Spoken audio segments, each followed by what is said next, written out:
Bonsoir à tous et bienvenue dans ce nouveau numéro de Place des Enjeux où j'ai le plaisir de vous retrouver en direct sur les principaux réseaux sociaux avec lesquels nous diffusons l'émission et également en direct dans plus de 150 pays du monde entier via nos télévisions partenaires et bien évidemment vous pourrez nous voir et nous revoir en replay dès la fin de cette émission. Donc aujourd'hui je vous emmène pour une thématique qui va être à la fois politique et sociétale puisque nous allons parler du lien social, nous allons parler de la solidarité au cœur des communes et nous allons voir comment la générosité citoyenne peut irriguer l'action publique. Et pour cette émission, j'ai le grand plaisir d'avoir un invité à mes côtés que je vais vous présenter immédiatement. C'est un homme qui a dévolu une grande partie de sa vie aux autres personnes et je suis extrêmement heureuse de l'avoir auprès de moi ce soir et je vous le présente immédiatement. Et cet homme, c'est Athanase Périfan. Bonsoir Athanase. Bonsoir Florence. C'est un grand plaisir, merci d'être avec nous ce soir. Merci en fait de m'avoir invité, je suis ravi d'être avec vous sur ce plateau pour cette belle émission. Ça va être une très belle émission grâce à vous. Donc pour vous présenter Athanase, alors vous êtes le créateur de la Fête des voisins, vous êtes le créateur de l'association Voisins Solidaires, vous êtes le créateur de l'heure civique. L'heure civique d'ailleurs qu'on va suivre, qui va un peu servir de fil rouge pendant toute l'émission. Et puis vous êtes maire adjoint du 17e arrondissement de Paris. Tout à fait. On ne peut rien vous cacher, Florence. J'ai tout préparé. Et c'est vrai qu'Athanase, moi quand je vois votre parcours, voilà, juste commencer par une petite question, moi je me dis, mais vous avez la solidarité qui est gravée dans vos gènes. Écoutez, on l'a tous, heureusement, et puis certains la révèlent plus que d'autres. C'est vrai que c'est aussi en fait un atavisme familial. Moi, mes parents, mon père était roumain, réfugié politique, ma mère était de Grèce, ce pays nous a accueillis, et j'ai vu combien en fait ce pays était solidaire. Mon père me disait souvent, quand je suis arrivé, j'avais rien, j'étais jeune étudiant dans les années 48, 50, après la guerre, c'était difficile. Et là, des Français m'ont accueilli, une gérante de coop qui prenait ses légumes qui lui restaient le soir pour faire la soupe pour les jeunes du quartier. Voilà, il s'est passé plein de belles choses. Et en fait, quand vous faites partie de la diaspora, chaque fois qu'une personne arrivait de nos pays, de nos contrées, on l'accueillait, on se serrait dans une chambre avec mon frère et ma sœur pour lui laisser un peu de place. Voilà, donc je pense qu'en fait, c'est aussi, bien sûr, une culture familiale. Et puis moi, j'ai fait pas mal de scoutisme aussi. Donc chez les scouts, je me souviens qu'on nous apprenait la bonne action, voilà, c'était aussi ça. Mais je pense que la solidarité, elle est ancrée dans le cœur de chacun et que c'est une belle chose que de pouvoir voir comment est-ce qu'on peut permettre à chacun de l'exprimer. Tout à fait, et c'est ce qu'on va voir avec vous ce soir, et grâce à vous. Alors, on va partir, grâce à Athanase, on va découvrir l'heure civique. Comme je le disais, ça va servir de fil rouge tout au long de cette émission. On va aller dans différentes régions de France, justement pour voir comment l'action collective, l'action solidaire peut être mise en œuvre aussi bien par les particuliers que par les pouvoirs publics. Et donc tout de suite, on va vous emmener en Mayenne. Je suis très heureux en ma qualité de président du conseil départemental d'être présent pour cet extraordinaire lancement de l'heure civique. Heureux d'être un des premiers départements à s'engager dans ce domaine parce que la solidarité est au cœur de notre action. Et la Mayenne est un département qui a l'habitude de l'engagement citoyen. La citoyenneté, la solidarité, la bienveillance. L'heure civique, eh bien, je lance un appel à tous les maires pour que chacun puisse proposer sur sa commune, à chacun de ses administrés, de participer à cette heure civique. C'est donner du sens aux relations humaines, c'est remettre l'homme et la femme au milieu de tous les projets du quotidien. Je vais à ma mairie, je dis les compétences que j'ai et après je donne du temps aux autres. Je suis très heureuse que l'heure civique soit lancée en Mayenne et à partir d'Ernée. Je trouve que c'est dans la solidarité qu'on s'épanouit, c'est dans la solidarité qu'on arrive à se surpasser, qu'on arrive à grandir. Aujourd'hui, nous avons un groupe de résidents avec des bénévoles, des jeunes. C'est très vivant, les personnes sont très heureuses, ils en ont besoin. Je suis contente de retrouver tous ces jeunes, un petit moment de bonheur. On a besoin de votre engagement, de votre générosité, de cette envie de donner 1 heure de votre temps par mois. C'est rien. Inscrivez-vous et participez à cette opération.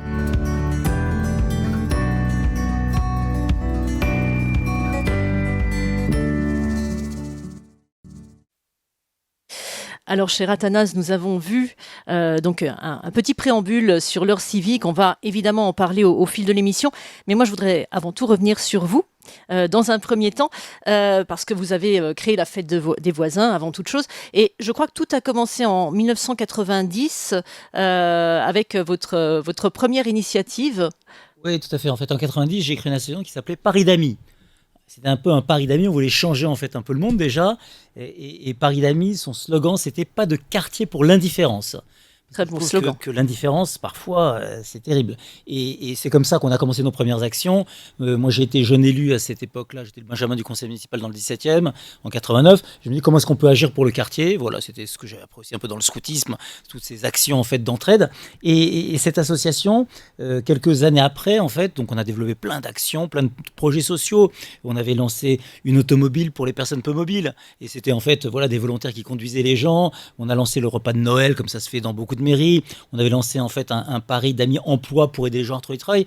Plein de choses. On avait monté des haltes gardeurs à domicile. Comment on essayait de répondre aux problèmes qui étaient ceux des gens, parce que c'est vrai que la vie en ville, elle n'est pas toujours très simple. Oui. Là, on était dans dans la question urbaine surtout. Dans Voilà, la question effectivement. urbaine, tout à fait. Et puis un jour, j'étais de permanence en mairie. La mairie m'a appelé sur le cas d'une personne âgée qui était décédée depuis 4 mois dans son appartement. Et ça, c'était un vrai choc. Je me suis dit, mais c'est pas possible, quoi. C'était un vrai cadavre en décomposition. C'est pas un cadavre comme on voit dans les séries américaines NCIS. Vous savez, quand on les dissèque, là, à l'autopsie, ils sont plus propres Oui. que les vivants. Non, c'était vraiment. Ça devait être Et je me suis dit à un effectivement moment, et c'est ça qui était déclencheur et qui était l'idée initiatrice de la fête des voisins, je me suis dit qu'on ne connaisse pas son nom, son numéro de sécurité sociale ou son numéro de téléphone peut-être, mais qu'on ne soit pas posé la question de savoir, mais la petite mamie du 3e, ça fait 4 mois que je ne l'ai pas vue, où est-ce qu'elle est. Et c'est comme ça que je me suis dit, il faut qu'on trouve un prétexte pour se parler. Voilà, un prétexte pour se parler. Et comment on fait de l'immeuble un lieu de solidarité, d'entraide. Oui. Voilà, donc c'est comme ça qu'est née la fête des voisins. Donc c'est plutôt sympa, d'un fait divers tragique. Regardez tout ce qui s'est passé. Aujourd'hui, cette fête des voisins, elle rassemble plus de 10 millions de participants en France. C'est ça, c'est énorme aujourd'hui. Elle a pris une ampleur Incroyable. colossale, non seulement en France, mais à l'étranger À également. l'étranger, elle est dans 50 pays dans le monde, sur tous les continents. Et je trouve ça plutôt sympa parce que quels que soient les pays, les couleurs de peau, peu importe, on se retrouve entre voisins. Et souvent, c'est la même chose, hein, cette fête des voisins. Je trouve qu'il y a une alchimie particulière. Je vous raconte peut-être ma première fête des voisins, si Ah vous oui, voulez. bien sûr. Florence, c'était, bon, j'avais voulu bien faire les choses, donc j'avais mis des tréteaux au coin de ma rue, j'habite au coin de 2 rues, et j'avais mis quelques cacahuètes, jus d'orange.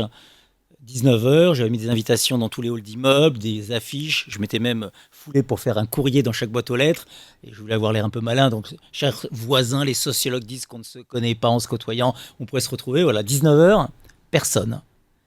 Ah. Grand moment de Aïe. solitude, grand Ah moment oui. de solitude. 19h15, personne. 19h30, une porte cochère s'ouvre, une dame d'une 60aine d'années sort, je me précipite dans ses bras, bonjour madame, bienvenue à la fête des voisins. Elle regarde autour d'elle, elle me dit mais c'est nul votre truc, il n'y a personne, elle est repartie. Aïe. Et j'avais l'air pas très malin, donc pour avoir l'air, parce que les gens passaient dans la rue, il y avait du trafic comme dans toutes Eh les oui, rues bien sûr. parisiennes, donc je prenais ma cacahuète, mon jus d'orange, j'avais l'air encore plus bête. Et puis finalement, à 20h, on était une quinzaine, à 20h30, on était une trentaine, on commençait à entendre des éclats de rire, de la joie. À 21h, tout le monde se disait pourquoi on a attendu si longtemps pour se rencontrer, et à 22h, plus personne voulait remonter chez soi tellement on était bien ensemble. Et c'est ce que je trouve dans cette magie, quand je parle d'alchimie, il y a une magie dans la fête des voisins. Un jour, on me demandait, mais qu'est-ce qui a changé en 25 ans, puisqu'on va fêter cette année, au mois de mai, Oui. dernier vendredi du mois de mai, sa 25e édition, c'est le 25e anniversaire. Et je répondais, en fait, rien n'a changé. Si ce n'est le nombre, bien sûr. On est parti à 1, 2, 3, 10, 100, et puis on est arrivé à quelques millions. Mais en fait, une fête des voisins, c'est toujours la même chose. Au début, on arrive. Alors c'est un peu surfait. Bonjour, je m'appelle Florence, j'habite le 4e, et moi c'est Athanas, j'habite le 1er. Et vous faites quoi dans la vie, Florence? Voilà. Puis au fur et à mesure, on sent que la température monte. On sent les éclats de rire, on sent la joie. Et c'est ça qui se passe. Et je trouve que cette fête des voisins, elle est extraordinaire parce qu'en fait, elle est d'une simplicité, Oui. que chacun en fait ce qu'il veut. Voilà, elle prend les formes multiples. Ça peut être un simple apéritif dans un hall d'immeuble, ça peut être de bloquer une rue complète, ça peut être les enfants qui vont faire un spectacle, ça peut être les musiciens qui dessinent des instruments. Il y a 1000 manières de faire les choses. Ça peut être un concours de cuisine. Mais en réalité, c'est toujours la même chose, c'est qu'on va aller vers l'autre, on va en fait frapper à la porte. Quelque part, quand on ouvre sa porte à son voisin, c'est ouvrir son cœur quelque part. C'est ce qu'on a besoin aujourd'hui. Justement. Voilà, et cette fête des voisins, elle génère des centaines de milliers de situations d'entraide. Moi, je ne suis pas Jack Lang, je ne suis pas créateur d'événements, il avait créé la fête de la musique, souvenez-vous.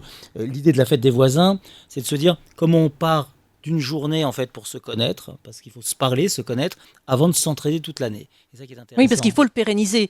Une journée ne suffit pas. C'est le lien, ça crée le lien, mais après, il faut le pérenniser. Et justement, comment ça s'est développé? Parce que là, vous parlez de la toute première édition. Ça a pris tout de suite Alors au début, c'était un peu compliqué. Moi, je m'appelle Athanas. Quand j'appelais, en fait, parce que je voulais m'appuyer sur les mairies, j'avais pas de réseau. Voilà, donc parce que c'était- justement, je voulais savoir également quel avait été l'appui des pouvoirs publics. Donc les mairies, c'était important parce que les mairies, elles peuvent communiquer, elles peuvent diffuser l'information. Moi, je pouvais pas être sur toute la France. Donc j'appelais au début, j'appelais les mairies. Quand vous appelez Athanas Périfan, déjà que vous avez la secrétaire du maire, elle comprend pas votre nom. C'est pourquoi? Pour la fête des voisins, c'est quoi ce truc? Bon, c'était compliqué au début, hein, voilà. Puis j'ai pris mon vélo, j'ai commencé à faire le tour des mairies autour de chez moi. J'ai pris mon scooter, le train, la voiture. Et puis je suis allé essayer de convaincre les gens et on s'est rendu compte que les élus, ils avaient un vrai souci, souvenez-vous, en fait, hein, la relation à l'autre. Oui. C'était les années 2000. On a vu après, et c'était un coup de booster incroyable en 2004, la canicule. 15 000 Oui, tout à morts. fait, malheureusement. 15 000 morts parce qu'en fait, on ne se connaissait pas. Et on s'est rendu compte, en fait, qu'aujourd'hui, dans cette société, en fait, où il fait bon vivre, hein, moi je suis heureux de vivre dans ce pays, c'est un beau pays, on a un beau modèle social, mais on se rend compte que la relation à l'autre, elle est compliquée. Voilà. Comment on trouve des prétextes pour se parler, pour rentrer en relation? Je pense qu'il y a une difficulté, voire une souffrance relationnelle. Florence, on parle souvent des personnes âgées, de la solitude quand on a 95 ans, mais Bien on sûr. peut être seul à 25 ans en gagnant beaucoup d'argent, on peut être seul dans son couple, Évidemment. on peut être seul entouré par des milliers d'amis sur Facebook ou LinkedIn.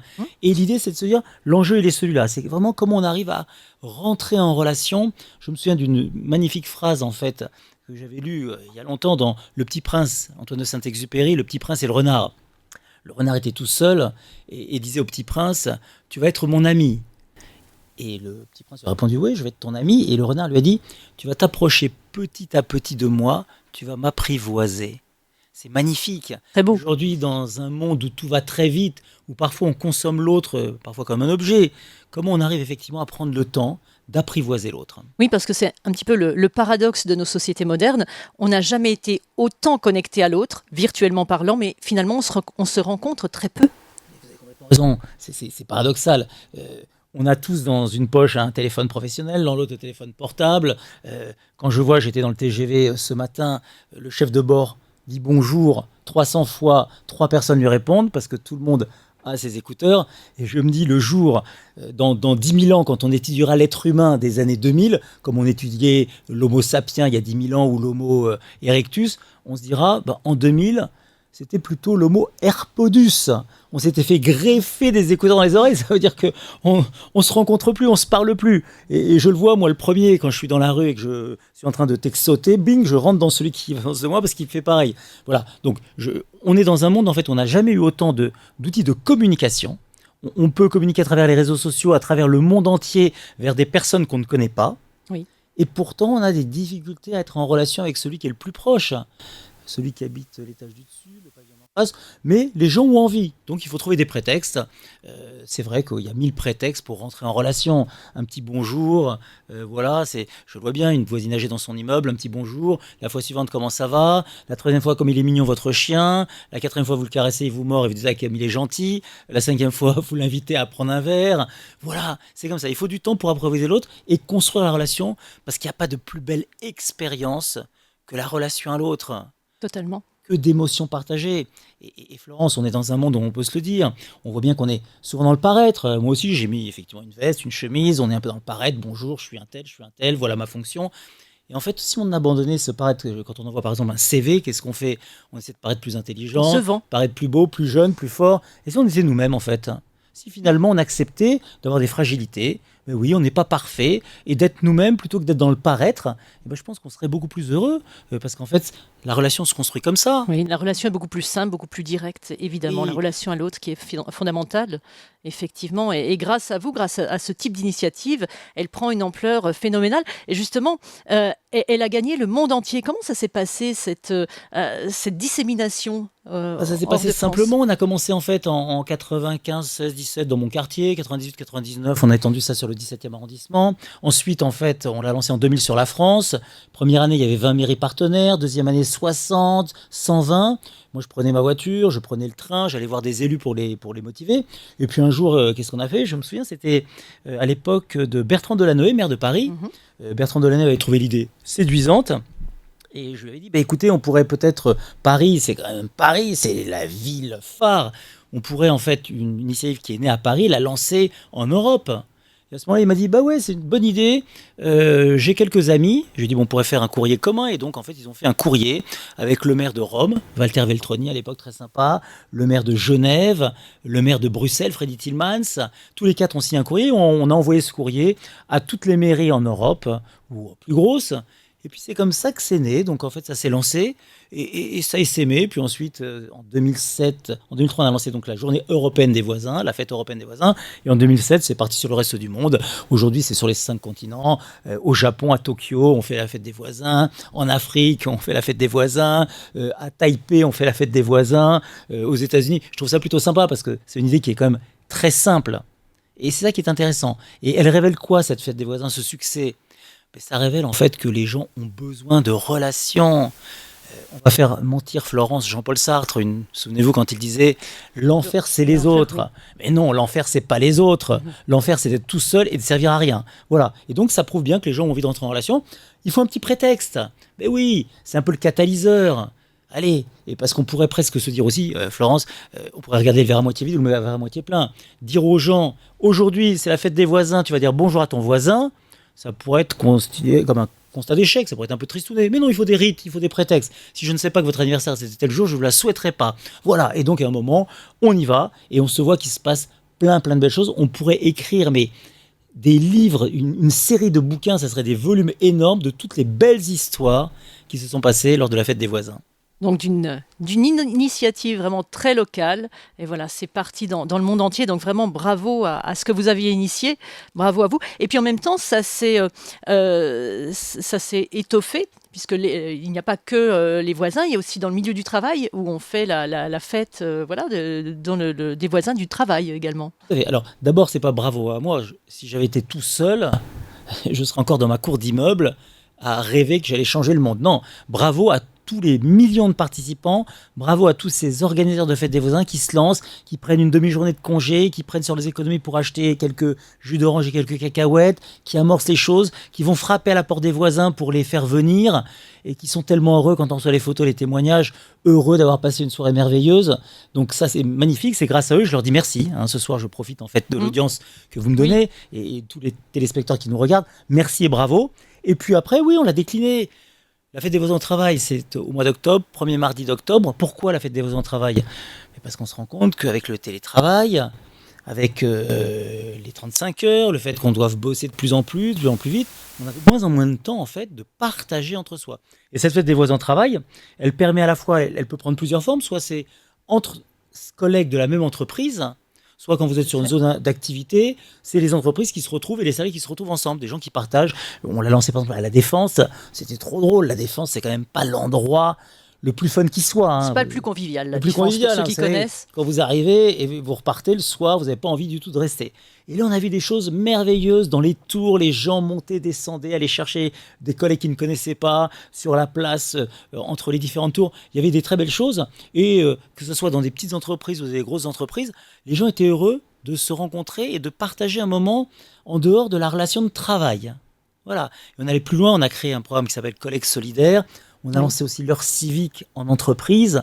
Pourquoi? Parce qu'en fait, dans l'entreprise, on se connaît. Florence, on sait que vous êtes une super journaliste. On sait que lui, c'est un très bon assistant, qu'elle, c'est une très bonne directrice. Mais qu'est-ce qu'on sait de la vie de chacun, en fait? On connaît les gens à travers leurs compétences professionnelles. Et si on sortait de ça? Et cette heure civique dans l'entreprise, je suis étonné.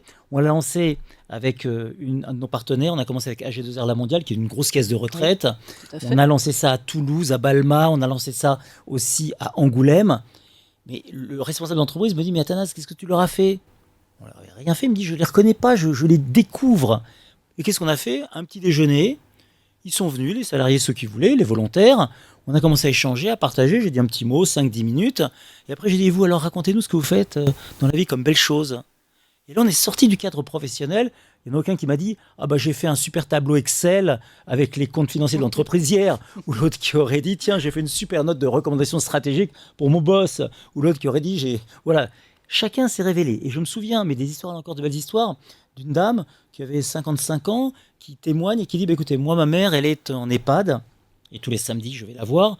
Et le directeur de l'EHPAD m'a dit, dans cet EHPAD, le nombre de visites moyennes, c'est 1,2 par an. C'est-à-dire que la plupart des gens, ils sont seuls, ils voient l'année. personne. Et moi, quand je suis, me dit-elle, quand je suis effectivement allé voir ma mère, après je reste 1 heure de plus et je vais voir une dizaine de ses voisines qui sont à l'EHPAD. Et là, il y a 5 salariés, quand on a dit qui a envie de bouger, qui ont levé la main et qui ont dit « nous, on va t'accompagner ». Et j'ai trouvé ça formidable. Une jeune salariée, une 30aine d'années, qui dit « moi, ce que j'ai envie de faire, c'est pour Noël, je voudrais qu'on imagine de faire quelque chose pour les autres. Parce que je trouve que Noël, c'est un peu compliqué. » Très généreuse cette fille, elle voulait faire quelque chose. Puis j'ai discuté avec elle et en fait, on se rend compte qu'elle me le dit, mais j'ai pas de famille ici, je suis toute seule, je connais pas grand monde. Et Noël, c'est une fête qui est très dure. Ben oui. Oui, quand Noël, on est seul, oui, bien évidemment. Ça renforce le sentiment de solitude. bien sûr, quand vous savez que tous les gens autour de vous sont en famille et font la fête, entre ceux qui n'ont pas de famille et tous ceux qui ont une famille dans laquelle ça se passe tellement mal qu'ils n'ont pas envie de faire la fête, ça fait beaucoup de monde. Et donc, c'est une fête qui est un peu dure. Je me souviens, je faisais une émission sur RTL il y a quelques temps, on avait lancé le Noël des voisins. Voilà, comment est-ce qu'on peut s'inviter à Noël entre voisins, etc. Et une dame avait appelé en disant moi je suis commerçante à Châteauroux et à chaque Noël, pendant 5 ans, je cassais mon téléphone tellement je ne supportais pas que personne ne m'appelle. Terrible. Waouh. Et maintenant elle va mieux. Elle a rencontré quelqu'un et ça se passe mieux. Mais comme quoi, en fait, à un moment, c'est vrai qu'il faut toujours penser aux autres. Et on arrive bientôt sur les fêtes de Noël, c'est bientôt ces fêtes-là. Comment est-ce qu'on peut imaginer, qu'est-ce qu'on peut faire? Et vous verrez que sur le site de Voisins Solidaires, il y a un petit kit très simple, les 10 idées pour passer un Noël ensemble. Donc, ça peut dire, tiens, on invite une personne âgée, mais si on n'est pas là parce qu'on est dans sa belle famille en province, l'avant-veille, avant de partir, on fait un petit pot dans le hall, les enfants vont décorer le sapin de Noël, on fait un concours de bûches, on s'offre un petit cadeau, chacun 2 €. Comme ça, même si on n'a pas beaucoup de moyens, on peut le faire. Il y a 1000 idées pour aller vers les autres et passer des bons moments ensemble. Totalement. Et justement, là, vous parlez de la solitude, qui est quand même un fléau moderne. Et je voudrais qu'on revienne sur quelques chiffres, justement, en parlant de la solitude. Et chaque année, en fait, il y a une journée des solitudes qui est organisée au mois de janvier. Elle a été créée initialement par une association qui s'appelle l'association Astrée. Et là, on fêtait en janvier la 7e édition de cette journée des solitudes. Et la Fondation de France avait demandé une étude au Crédoc, justement sur les solitudes. Et on va voir quelques chiffres issus de cette étude.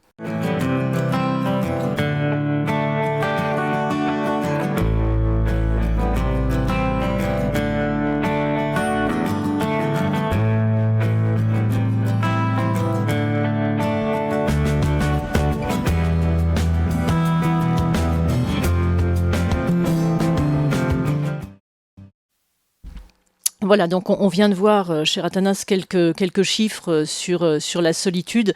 Et là, on voit effectivement que beaucoup de Français souffrent de la solitude. Moi, je voulais déjà votre analyse, vous qui êtes justement en prise directe avec la société française.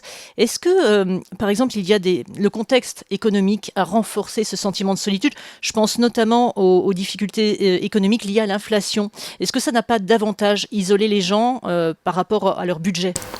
Vous avez tout à fait raison.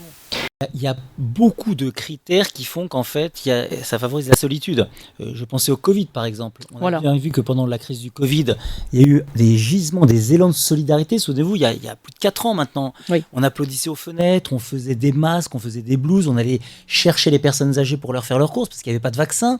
Et puis, on est revenu un peu à nos vies. On trouve que depuis la crise du Covid, les gens sont un peu plus repliés sur eux. On voit aussi l'actualité.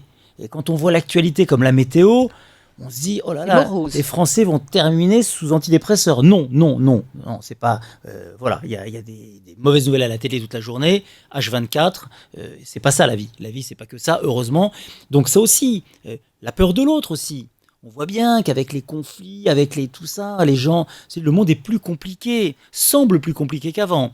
C'est vrai que le pouvoir d'achat, quand vous êtes effectivement contraint, que parfois vous n'arrivez pas à boucler vos mois et qu'à partir du 15 du mois, vous êtes un peu dans le rouge, ça met une pression. Donc il y a plein de critères qui font que les gens ont de plus en plus de pression sur eux et donc finalement se replient un peu sur eux. Et on voit aussi que dans les modes de vie, je prends l'exemple de mes enfants, mais les jeunes, c'est ça en fait, ils veulent être en télétravail plutôt, donc ils veulent travailler de chez eux, ils sont livrés la nourriture par Uber Eats, ils sont avec leurs copains sur WhatsApp.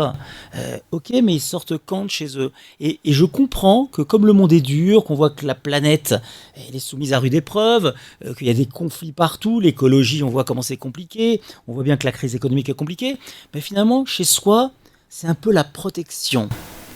Voilà, et on n'a pas envie de sortir de son cocon. Et je me souviens d'avoir été dans une fête des voisins, dans une banlieue assez difficile, en fait, dans des quartiers très compliqués, et où, quand on était dans les parties communes, c'était désastreux, il y avait vraiment, enfin, c'était pas entretenu, il y avait, bon, et quand on rentrait dans les appartements des gens, combien leur appartement était propre, nickel. Et cette différence que je voyais entre l'intérieur de chez soi, où les gens prenaient soin parce qu'ils étaient bien chez eux, et l'extérieur, bah, je comprends qu'ils n'avaient pas envie de sortir. Voilà. Donc il est important qu'on arrive à trouver des prétextes pour que les gens ressortent de chez eux. Voilà. On peut être bien chez soi, mais on ne peut pas passer sa vie tout seul. Voilà. On peut pas, parce que sinon on est... Vous savez, l'être humain a besoin de l'autre, en fait. On n'est pas un animal solitaire. Tout à fait. Un enfant qu'on ne caresse pas à sa naissance, si on ne le caresse pas, si on ne le prend pas dans ses bras, il finit par mourir. Voilà, ça veut dire qu'on est en fait un être social, c'est ça qui est génial. Et donc, il faut aussi favoriser les choses. Il y a plein d'associations, de belles choses qui se passent, qui font que les gens sortent de chez eux. Les gens sortent de chez eux, je l'ai vu avec la fête des voisins. Bah oui, quand ils se font du bien, comme diraient les ados, quand ils se font plaisir.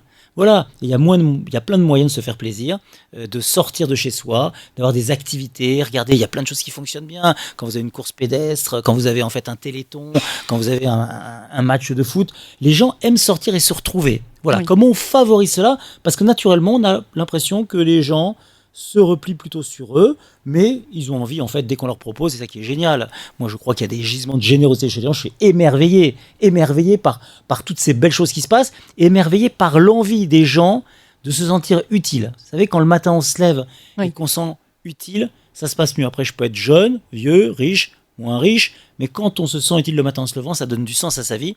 La crise du Covid a révélé ça, c'est ça qui est super. Qui, pendant le confinement, ne s'est pas dit pourquoi je suis là, à quoi je sers? Et voyez-vous le nombre de gens qui ont changé de vie après le confinement parce qu'ils ont pris conscience. Et quelque part, quand on était confiné pendant, c'était 3-4 mois, souvenez-vous, c'est une sorte de retraite intérieure. On s'est retrouvé face à soi-même.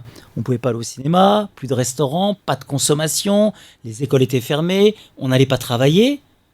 Alors on était coupé du reste du monde. Oui. Et c'est la première fois de l'histoire de l'humanité que tout le monde s'est retrouvé au même moment dans son domicile, le lieu de vie principal et unique, c'était le domicile. On ne sortait pas ou très peu. Et donc, on s'est retrouvé d'abord avec ses voisins. C'est intéressant. Ben oui, on a le lotissement, l'immeuble était un lieu de solidarité, parce que sinon on n'aurait pas pu s'entraider. On avait lancé un kit coronavirus, comment s'organiser entre voisins. Quelque chose d'extrêmement simple. Moi, je fais des choses assez basiques. Vous le verrez, Florence, je suis gentil mais limité, donc je ne cherche pas des idées compliquées, et puis ça ne marche pas quand c'est trop compliqué. Et donc on avait fait une affiche qu'on mettait dans le lotissement, un petit tract, chers voisins, c'est le Covid, on est confiné, on pourrait peut-être s'aider, je m'appelle Florence et j'habite le 3e étage, voilà mon numéro de téléphone, un panneau des voisins, en haut on mettait j'ai besoin d'eux, et en bas je suis prêt à. Voilà, une personne âgée a dit moi je ne peux pas sortir, est-ce que quelqu'un pourrait promener mon chien? Et puis il y avait un petit étudiant qui a répondu moi mon lycée est fermé pendant le confinement, mais je suis tout à fait disponible et je peux vous le promener tous les jours. Voilà, ça les a mis en relation. Et c'était génial. Il y a eu 1 million de personnes qui se sont manifestées en 3 semaines. 1 million. Il y a eu 41 reportages télé. C'était hallucinant. Et franchement, et vous l'avez bien vu, la solidarité qu'il y a eu pendant cette période, c'était génial. Oui, et la gratuité de l'acte, justement, faire plaisir, et on se fait plaisir soi-même, on est dans l'autre. C'est ça, la base. Tellement raison, c'est en donnant qu'on reçoit, et franchement, on le voit bien quand on rend service à quelqu'un, mais ça nous procure un bonheur 10 fois plus grand que le petit service qu'on a rendu. Et c'est ça qui est génial, et je pense que ça rend heureux. Et comme je disais tout à l'heure, on voit que l'actualité elle est morose, on voit que la météo c'est l'automne, il fait froid, il pleut. On a 1000 raisons de se dire oh là là, le monde est dur. Non, le monde il est pas dur, le monde il est merveilleux parce qu'on est vivant, on est déjà debout sur nos 2 jambes. Voilà, et qu'on peut faire du bien aux autres. Et ça, c'est génial. Et donc, moi, j'invite en fait tous les auditeurs à s'inscrire, tous les téléspectateurs, à s'inscrire sur l'heurecivique.fr partout dans le monde, parce qu'en fait, vous êtes diffusés partout dans le monde. Et grâce à vous, grâce à Armada, je vais gagner du temps. Ben oui, la fête des voisins, elle a fallu 25 ans pour l'étendre sur toute la planète. Et j'ai dû voyager, prendre le train, l'avion, etc. Là, maintenant, grâce à vous, si chacun, là où vous êtes, vous inscrivez sur l'heure civique, on prend contact, on va aller convaincre votre maire, on va aller convaincre les voisins, et puis on va changer le monde. Parce que le monde, vous le changez tous les jours là où vous êtes, par une main tendue, par un sourire, par une écoute, et ça fait un bien incroyable. Justement, et on viendra plus dans le détail en ce qui concerne l'heure civique, comment on agit en tant que particulier, comment on agit aussi en tant qu'élu, parce que voilà, on a aussi beaucoup d'élus qui vous suivent. Donc c'est vrai, on a vu. Alors la solitude, effectivement, il y a la solitude en milieu urbain. Qui peut être renforcée par la précarité, par le chômage, par le manque d'interaction, bien qu'on soit dans de grands ensembles avec les autres. Et puis, il y a également la solitude en milieu rural, qui est liée aussi parfois à de moindres infrastructures, notamment en termes de transport. On sort beaucoup moins aussi, de fait, dans certains endroits plus ruraux. Il y a effectivement, on a l'impression, souvent, un peu, c'est une image un peu d'Épinal, quoi. On se dit, tiens, à la campagne, tout le monde se connaît, et tout le monde se parle, et tout le monde s'entraide. C'est vrai qu'il y a une solidarité, mais c'est vrai que beaucoup d'élus ruraux, et nous sommes en plein pendant le congrès des maires de France, donc exactement. La plupart des élus qui viennent, ce sont des élus de petites communes, me disent, mais en fait c'est compliqué chez nous. Parce qu'en fait la densité de population, parfois votre plus proche voisin, il est à 300 mètres. Hein. Donc on ne le voit pas comme dans une cage d'escalier où on se croise, on peut se dire bonjour, ou sur le trottoir. Deuxièmement, c'est compliqué, l'agriculture, on voit bien que nos agriculteurs sont fatigués. Ils souffrent on voit également. bien qu'ils souffrent, qu'il y a des dépressions, on voit que malheureusement il y a des suicides aussi. Et donc la vie à la campagne, elle n'est pas aussi idyllique. Il y a moins d'endroits où on peut se rencontrer, et dès qu'on est un peu âgé, qu'on perd son mari, qu'on est veuve, qu'on ne conduit pas, en fait, on est scotché chez soi, il n'y a pas de métro, il n'y a pas d'autobus ou beaucoup moins. Mais ça veut dire qu'en fait, en réalité, c'est compliqué. Et cette solidarité, elle est nécessaire. Et on le voit bien sur les villes qui sont inscrites dans l'heure civique, 80% sont des villes qui ont moins de 3000 habitants. C'est des villages en réalité. Et parce qu'on se rend compte que dans les villages aussi, il y a besoin, où qu'on soit, il y a des gens formidables. Voilà, mais où qu'on soit, il y a aussi des gens qui ont besoin de vous. Exactement. Et puisque vous le dites si justement, on va repartir justement pour notre Tour de France. Et cette fois-ci, je vous emmène dans deux régions différentes. On va partir tout d'abord en Vendée et puis on va poursuivre notre chemin dans le Finistère.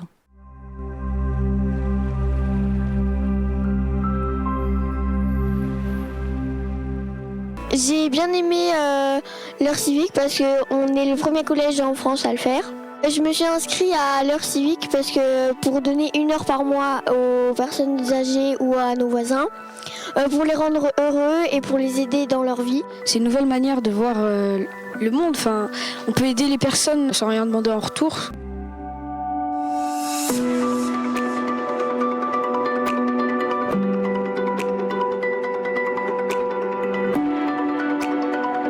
J'ai voulu lancer cette heure civique vendéenne auprès de nos collégiens parce que j'estime que c'est dès cet âge-là qu'il faut commencer à s'investir, commencer à penser aux autres.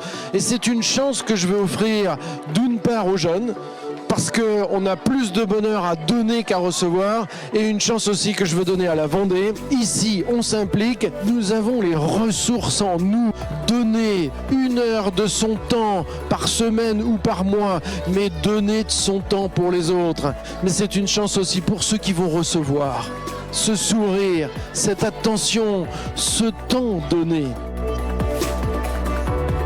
Et quand j'ai entendu parler de l'heure civique, j'ai tout de suite voulu faire parce que j'avais envie d'aider des voisins qui étaient en difficulté, de les rendre heureux, d'être fiers et de partager des moments avec eux. J'ai pu en apprendre plus sur mes voisins, passer plus de temps avec eux. Et on peut aussi améliorer le monde. Aujourd'hui, c'est une première. On est dans un collège, le collège Sainte-Marie.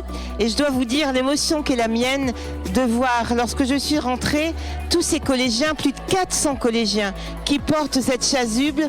J'adhère à cette heure civique. Oui, je vais donner du temps. On dit que le bénévolat, c'est l'ADN de la Vendée, que chaque Vendéen, chaque maire, chaque association puisse s'imprégner de cette volonté de servir, d'être là auprès de ceux qui sont les plus vulnérables.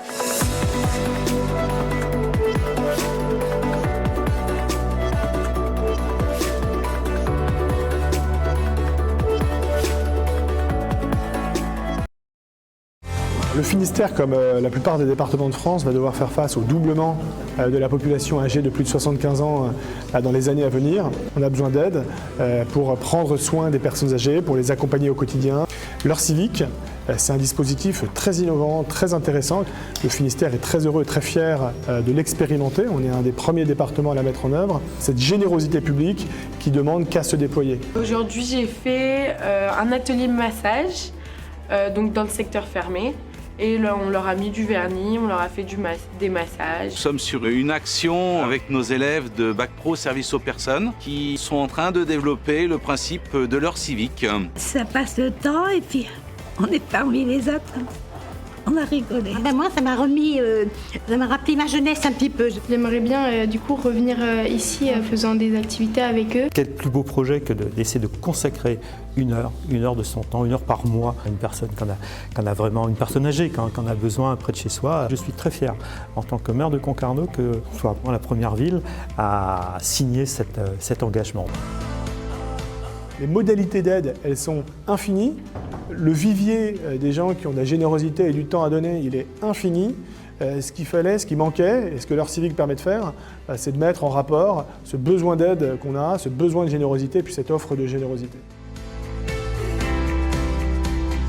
La solidarité, pour moi, c'est de l'amour, l'amitié et tout. Et sans ça, je pense qu'on n'est rien.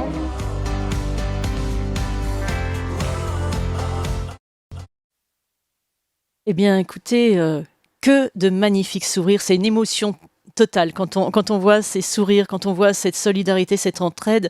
Et puis finalement, ça reprend ce que vous disiez, la solidarité, c'est l'affaire de tous. Bien sûr, Florence, c'est vrai que, waouh, quand on revoit ces images, en fait, on se dit c'est incroyable. Et je pense que nos téléspectateurs sont émus comme on l'est. Il se passe de belles choses. Regardez-moi ces jeunes comme ils sont formidables. On dit souvent les jeunes sont comme ci, ils sont comme ça. Non, nos jeunes en France sont d'une grande générosité. Il faut qu'on les sollicite. Voilà, il faut qu'on les embarque. Parce que c'est vrai que d'un autre côté, 20% des jeunes sont dépressifs, c'est qu'on les nourrit peut-être pas de bonnes choses. Voilà, et ça, c'est magnifique. Peut-être une anecdote. Une des jeunes filles que vous avez là qui faisait les ongles pour une personne âgée, j'étais sur place et donc c'était Germaine, 97 ans, on lui faisait les ongles. Et je lui dis alors, Germaine, vous êtes contente ? Oh oui, c'est la première fois qu'on me fait les ongles. Et moi, bêtement, je lui réponds, et je comprends bien, elle n'est pas donc on ne fait pas les ongles. Non, c'est la première fois de ma vie. J'ai commencé comme agricultrice à 14 ans.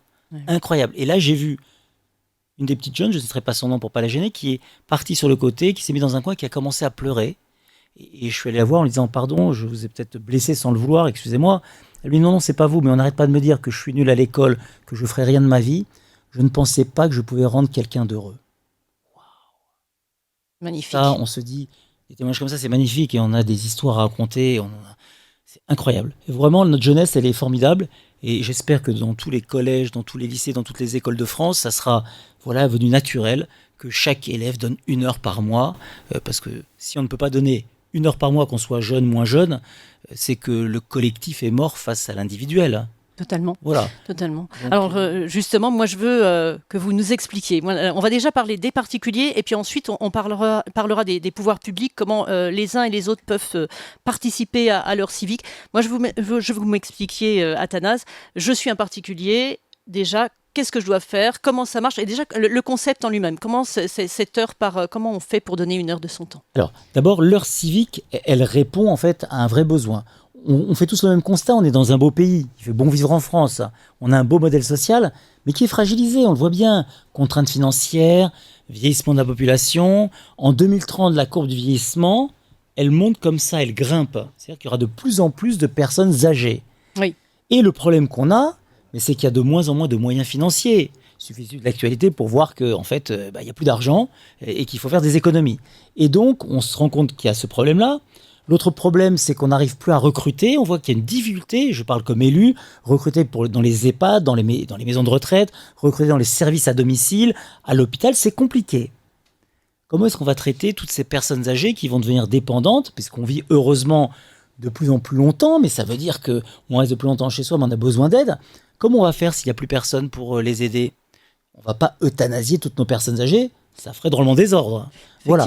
Et donc, et puis on ne peut pas se reposer uniquement sur la famille d'un côté et les pouvoirs associatifs ou de l'État de l'autre, bien évidemment. Et l'idée, c'est de dire, en réalité, pour consolider notre modèle social, comment on le fait reposer sur 3 piliers complémentaires, la famille, qui est le premier pilier de solidarité. Sauf qu'on n'est plus dans la cour de la ferme au début du XXe siècle. On disait papy viens manger la soupe. Aujourd'hui la famille c'est 2 générations. Parfois elle est fragilisée. Quand vous habitez Paris et que votre père est âgé, Alzheimer à Marseille, vous avez beau être un bon fils ou une bonne fille, c'est compliqué. Mais c'est le premier pilier. On le voit bien, la famille est vraiment ce premier pilier de solidarité.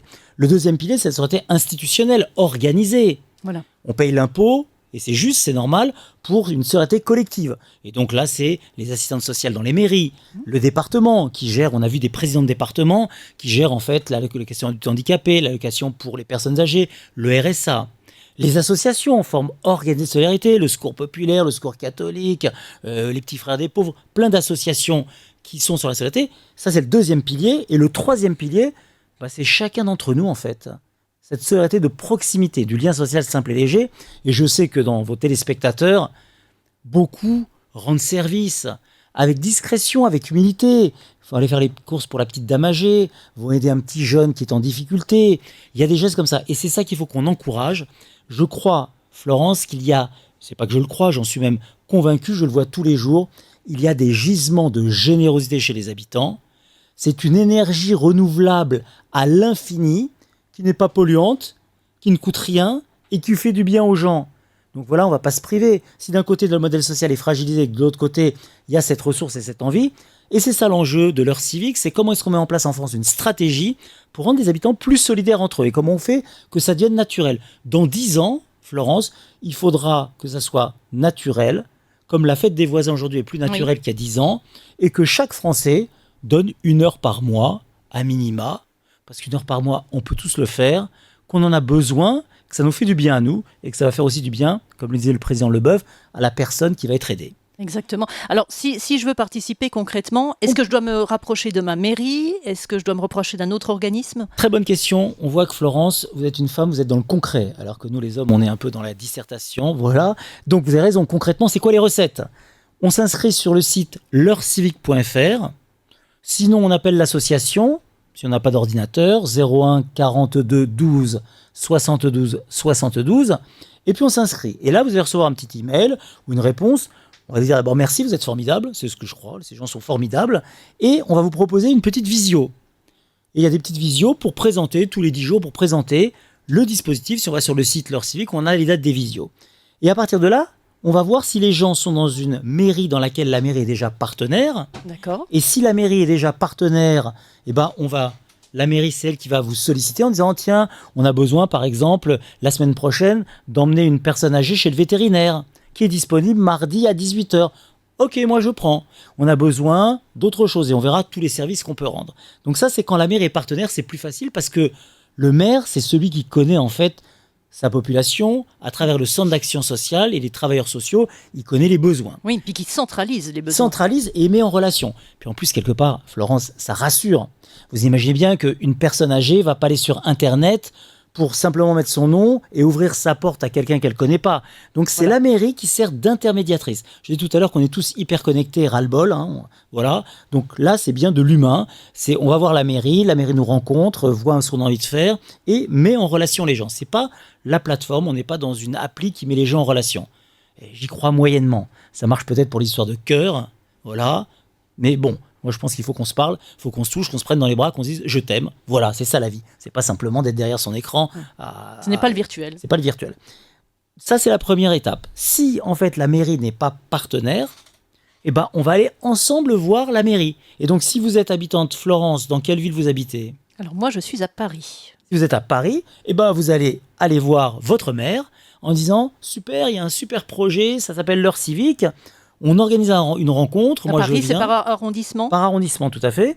Et à ce moment-là, si moi je prends contact avec la mairie et que d'un côté il y a 5, 10, 15, 20 habitants qui envoient un message au maire en disant c'est super l'heure civique, le maire qu'est-ce qu'il va se dire? Il va dire ah bah oui, Athanase, lui, bon, il a l'air un peu naze, mais c'est pas grave. Mais par contre, il y a des gens qui sont ses électeurs qui ont envie de faire les choses. Et voilà, ça va les bouger.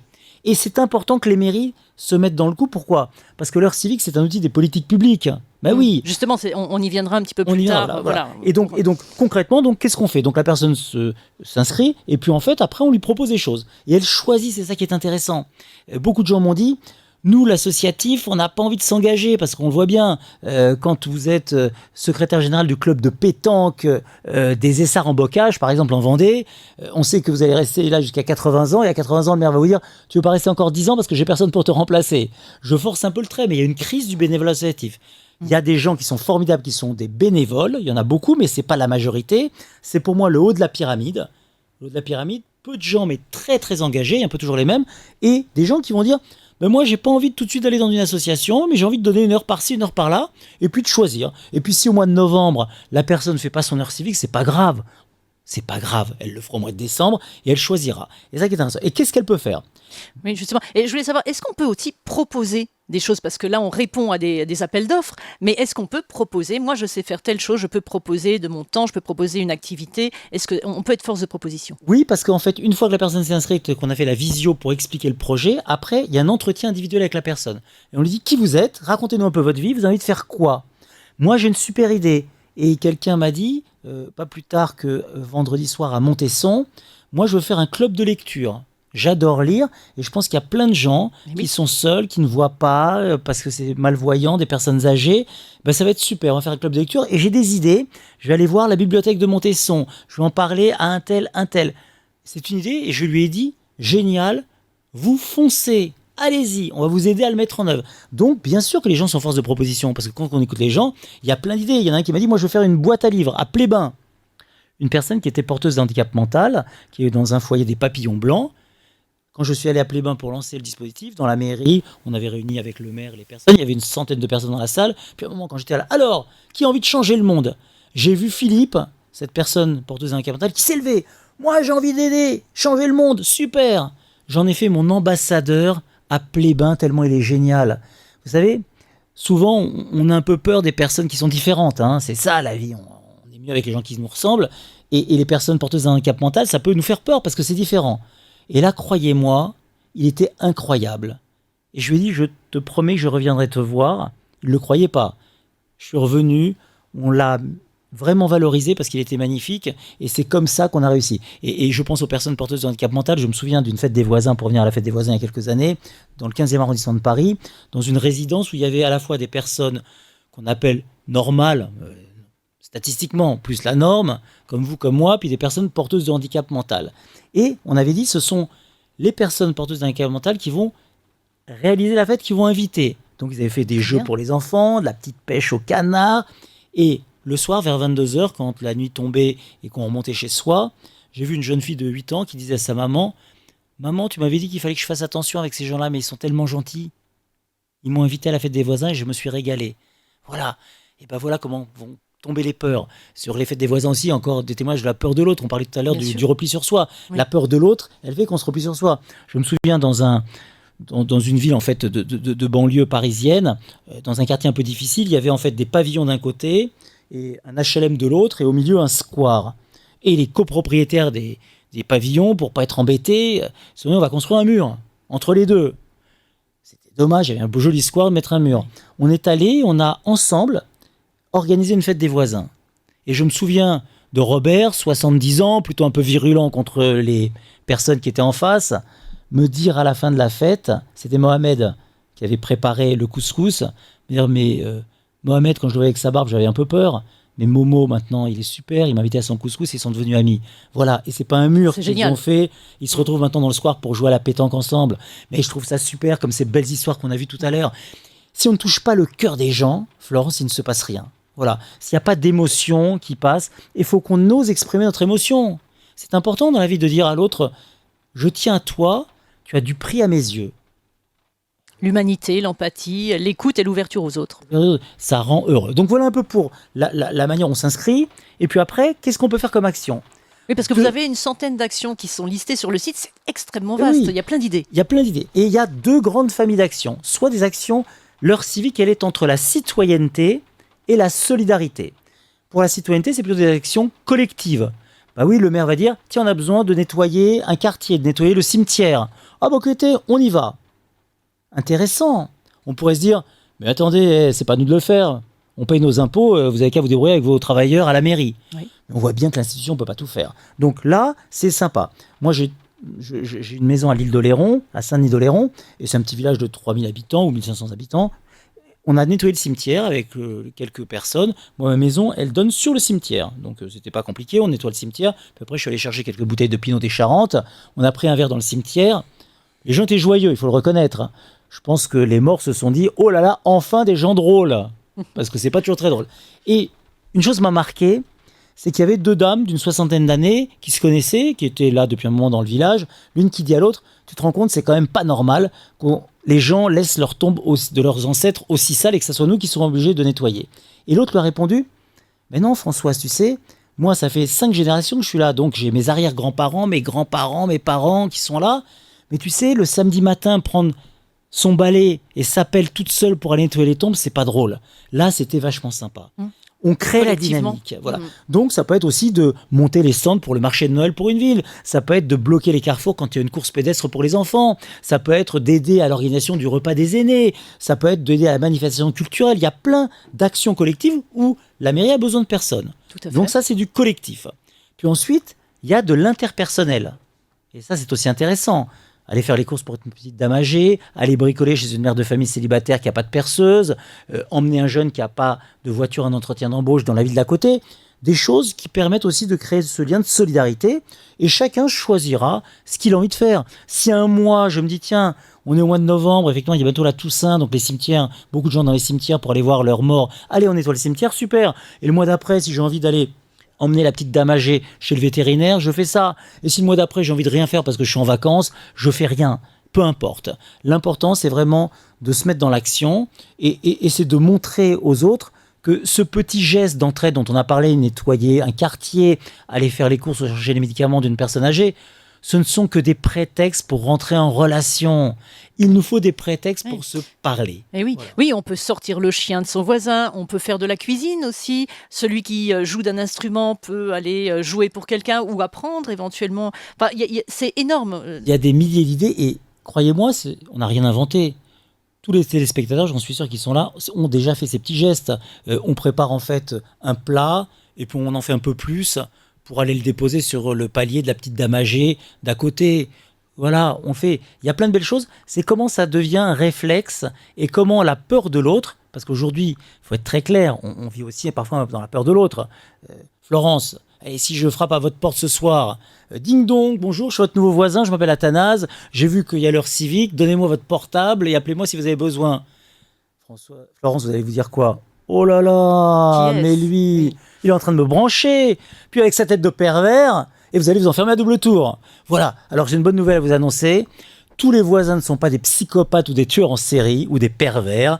La plupart, 99,9%, c'est des gens sympas. Donc n'hésitez pas à parler à vos voisins, n'hésitez pas à leur dire bonjour, à trouver un petit prétexte pour se parler, parce que c'est comme ça que vous serez heureux, et c'est comme ça qu'on fera du lieu d'habitation un lieu de convivialité, mais surtout un lieu de solidarité et d'entraide.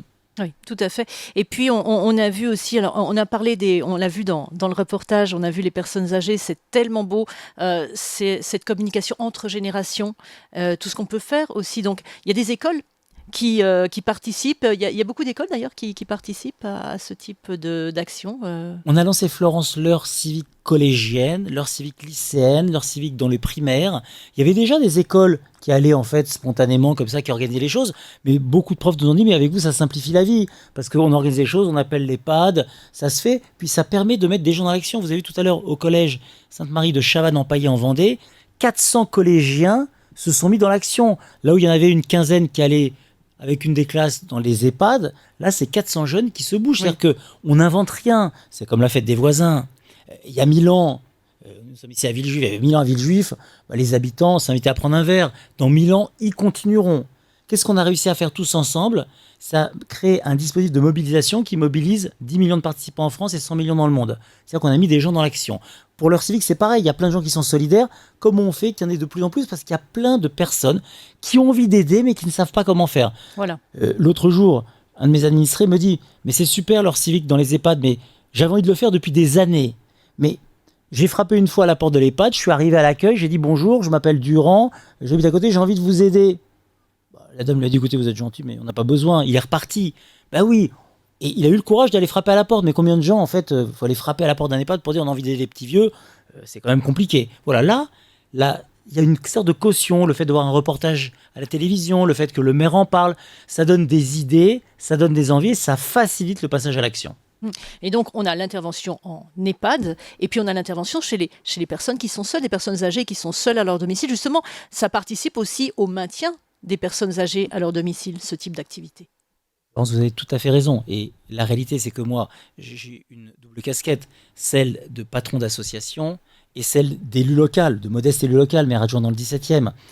Et je salue à l'occasion Geoffroy Boulard, qui est le maire du 17e, parce que c'est le premier, on est cofondateur de cette heure civique, et c'est le premier qui a dit « c'est super ». Et quelque part, ça répond à un besoin des politiques publiques. C'est ce qu'on s'est dit.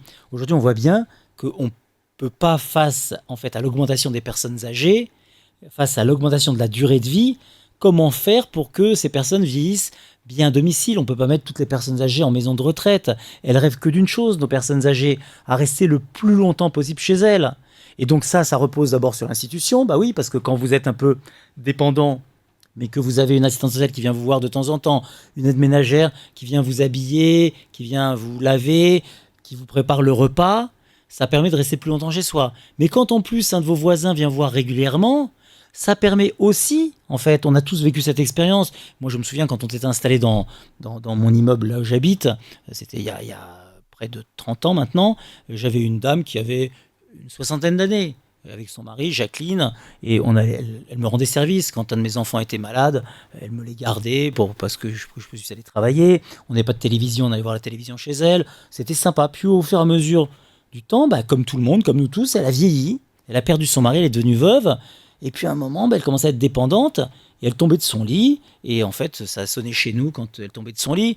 Je préférais qu'elle tombe de son lit à 22h qu'à 3h du matin. Mais même à 3h du matin, je me souviens, quand ça sonnait chez moi, j'étais avec mon caleçon et mon t-shirt, fête des voisins, parce que je dors avec mon t-shirt fête des voisins. C'est magnifique, c'est super ce t-shirt.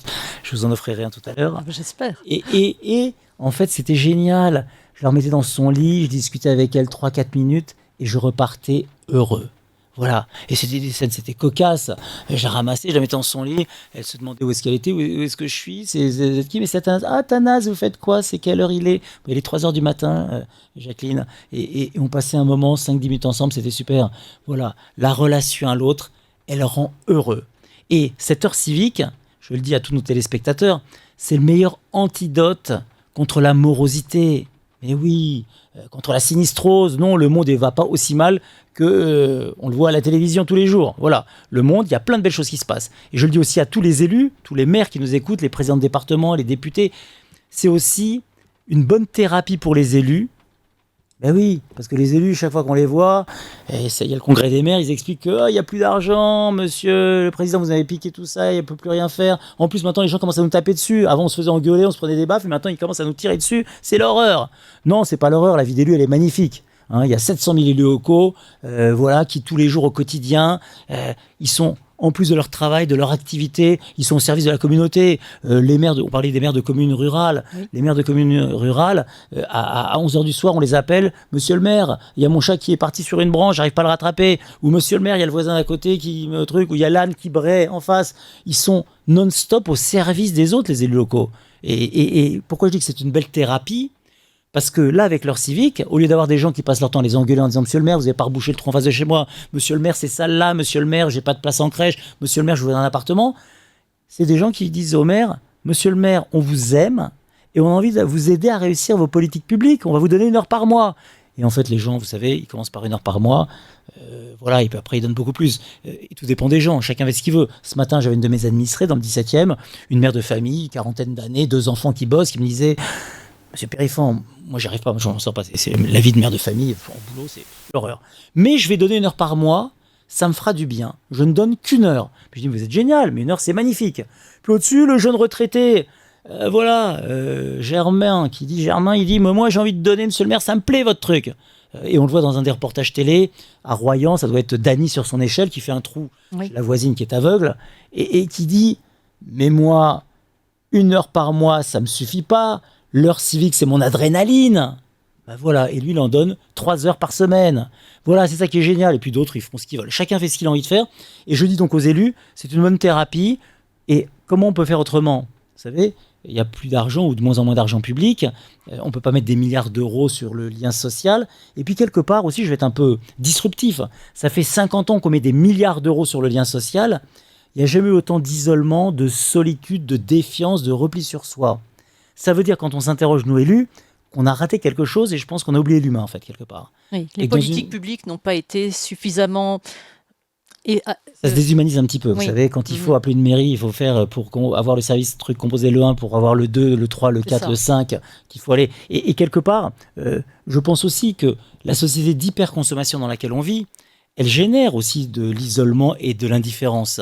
Oui. Voilà, j'ai rien contre cette société. Moi, je suis très content de pouvoir consommer, de payer mon loyer ou d'emmener ma famille en vacances. Je suis très heureux, mais à un moment, quand il n'y a que l'argent qui, effectivement, devient l'objectif premier et que 95% de l'énergie de la société est mise à faire plus d'argent, à plus consommer, bah, quelque part, vous savez, mon père était roumain, ma mère était grecque. Quand j'apprenais le français, je n'y comprenais pas grand-chose, mais il y avait des verbes auxiliaires.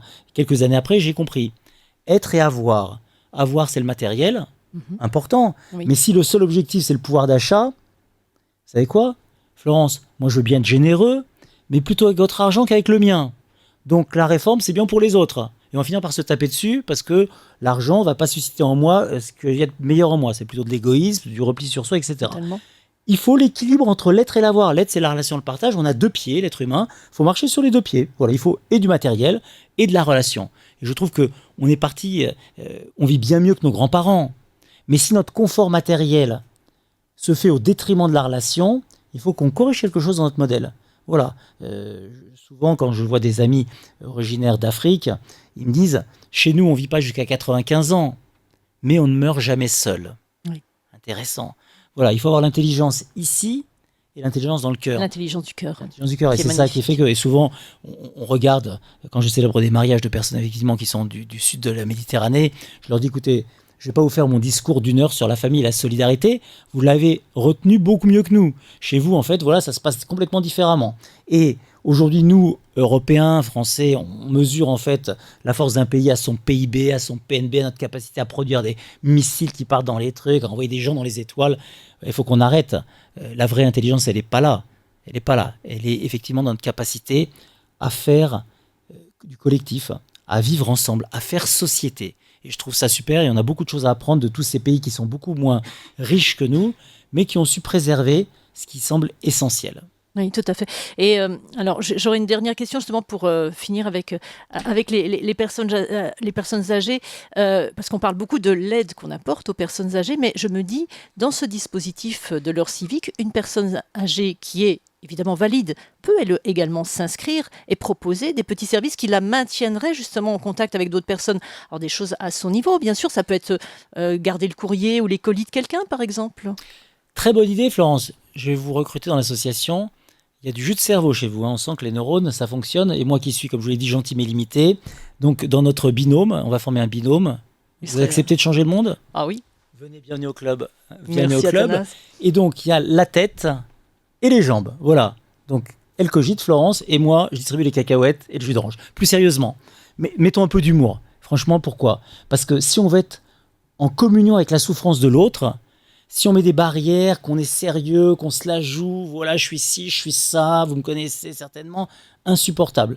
Mettons de l'humour, de l'autodérision, parce que ça permet en fait aussi aux personnes qui sont en souffrance de porter le fardeau de manière un peu plus légère. Voilà pourquoi je faisais un peu d'humour.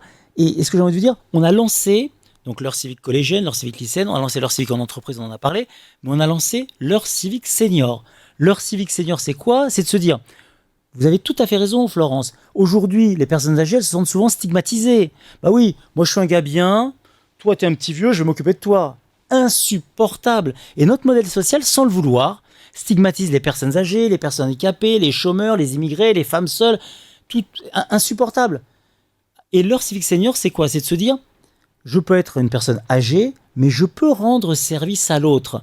Chacun a de la valeur, chacun peut être utile à l'autre. Et c'est ça qui est génial.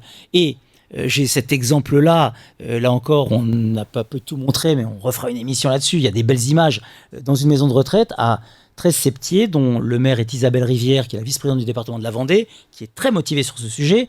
On lance l'heure civique senior dans son EHPAD. Et puis, donc, on y va. Et là, il y a les résidents qui disent « Super, c'est génial !» Et on a une... Je ne sais plus comment elle s'appelait Roberte, je crois. Robert, 87 ans. Et le directeur de l'EHPAD me dit, elle est un peu désorientée. Moi, je suis pas médecin, je me suis dit, bon, désorientée, ok, peut-être, je sais pas ce que... Voilà. Et je commence à discuter avec elle. Alors, racontez-moi un peu, Robert. Elle me dit, mais dès que je me lève le matin, je regarde autour de moi pour voir comment je peux rendre service. Génial, j'étais avec mon téléphone en train de filmer, quoi. Je me dis, c'est magnifique, ça. Ouais. Je dis, alors, racontez-moi, qu'est-ce que vous faites comme geste? Et là, grand blanc, grand silence. Et elle me dit, je ne sais pas parce que j'ai perdu la mémoire immédiate. Et là, ça m'a touché. C'est-à-dire que cette femme âgée, elle ne le fait pas parce qu'elle se souvient qu'elle rend service. Elle ne le fait pas par éducation. Elle ne le fait pas pour paraître aux autres puisqu'elle ne s'en souvient pas. Elle le fait parce qu'elle a ça profondément ancré dans son cœur. Et ça m'a touché. Je me suis dit, mais nos seniors sont super. Et je le vois bien. Les seniors, en fait, ce sont des voisins extraordinaires. Même quand ils sont peu valides et quand ils sont bloqués chez eux. Prendre un paquet avec le commerce électronique, ça se développe beaucoup. Prendre mon recommandé pour éviter que j'aille à la poste faire la queue pour prendre un commandé. Oui. Il y a 1000 manières de rendre service. Moi, je me souviens qu'on avait fait en fait un petit plat qu'on avait fait pour notre petite dame âgée. Elle m'a fait des crêpes. Et je me souviens, elle était assez âgée. Jacqueline avait dit, ça, vous savez, Athanase, c'est pas les crêpes comme vous les faites vous, parce que moi j'achète la poudre toute faite, je mets un peu de lait et voilà, je suis nul en cuisine, on peut pas avoir tous les talents. Voilà, elle me dit c'est les vraies crêpes comme on les faisait à l'ancienne et regardez cette confiture, c'est moi qui l'ai faite, vous allez voir. Bah écoutez, franchement, quand je mangeais les crêpes de Jacqueline, c'était génial. Et elle était heureuse de voir ma mine réjouie et celle de mes enfants aussi, qui avaient des vraies bonnes crêpes. Voilà, donc chacun de la valeur, chacun peut être utile à l'autre. Ça, c'est le vrai message que je veux faire passer. Parce que sinon, si on ne se dit pas ça, on perd l'espérance, on perd l'espoir et on finit en fait déprimé. Voilà, non, la vie elle est belle, quelle que soit notre situation. Parfois certains ont des difficultés plus grandes que les autres, parfois des blessures. La vie c'est à la fois des peines, beaucoup de joie, mais quand on les partage avec ceux qui sont autour de nous, c'est beaucoup plus facile aussi. Oui, tout à fait. Alors, on va remercier Jacqueline pour ces crêpes délicieuses et on va voir quelques exemples en vidéo encore puisque là, on va repartir. Cette fois-ci, je vous emmène et cette fois-ci, c'est notre dernier voyage de l'émission. On repart en France et cette fois-ci, on part en Charente-Maritime. À tout de suite. Je trouve la formule assez souple, assez simple à faire. Donc 1 heure par mois, voilà, tout le monde peut le faire. Et je trouve ça vraiment super, c'est une superbe initiative. L'heure civique en Charente-Maritime, eh bien, c'est un maillon de la chaîne de la solidarité départementale. Donc vous le savez, les départements sont les chefs de file en termes de proximité, d'assistance pour les personnes les plus fragiles. Cette heure civique, c'est permettre à tout un chacun de pouvoir, dans un élan de générosité, donner un petit peu de son temps, apporter un sourire, une aide, être là pour ceux qui en ont besoin. Aujourd'hui, il y a plus de 90 communes qui adhèrent au dispositif L'heure civique. Il y a 2600 volontaires qui ont répondu présent. C'est de la solidarité de proximité. C'est des petits moments simples, de bon sens, d'entraide et de générosité. Je peux aider parce que c'est quelque chose qui me tient à cœur. Si quelqu'un pouvait m'aider, je serais heureux aussi. Je trouve que 1 plus 1 plus 1 plus 1, on peut faire vraiment beaucoup et en donnant un tout petit peu de temps, on peut faire beaucoup de choses.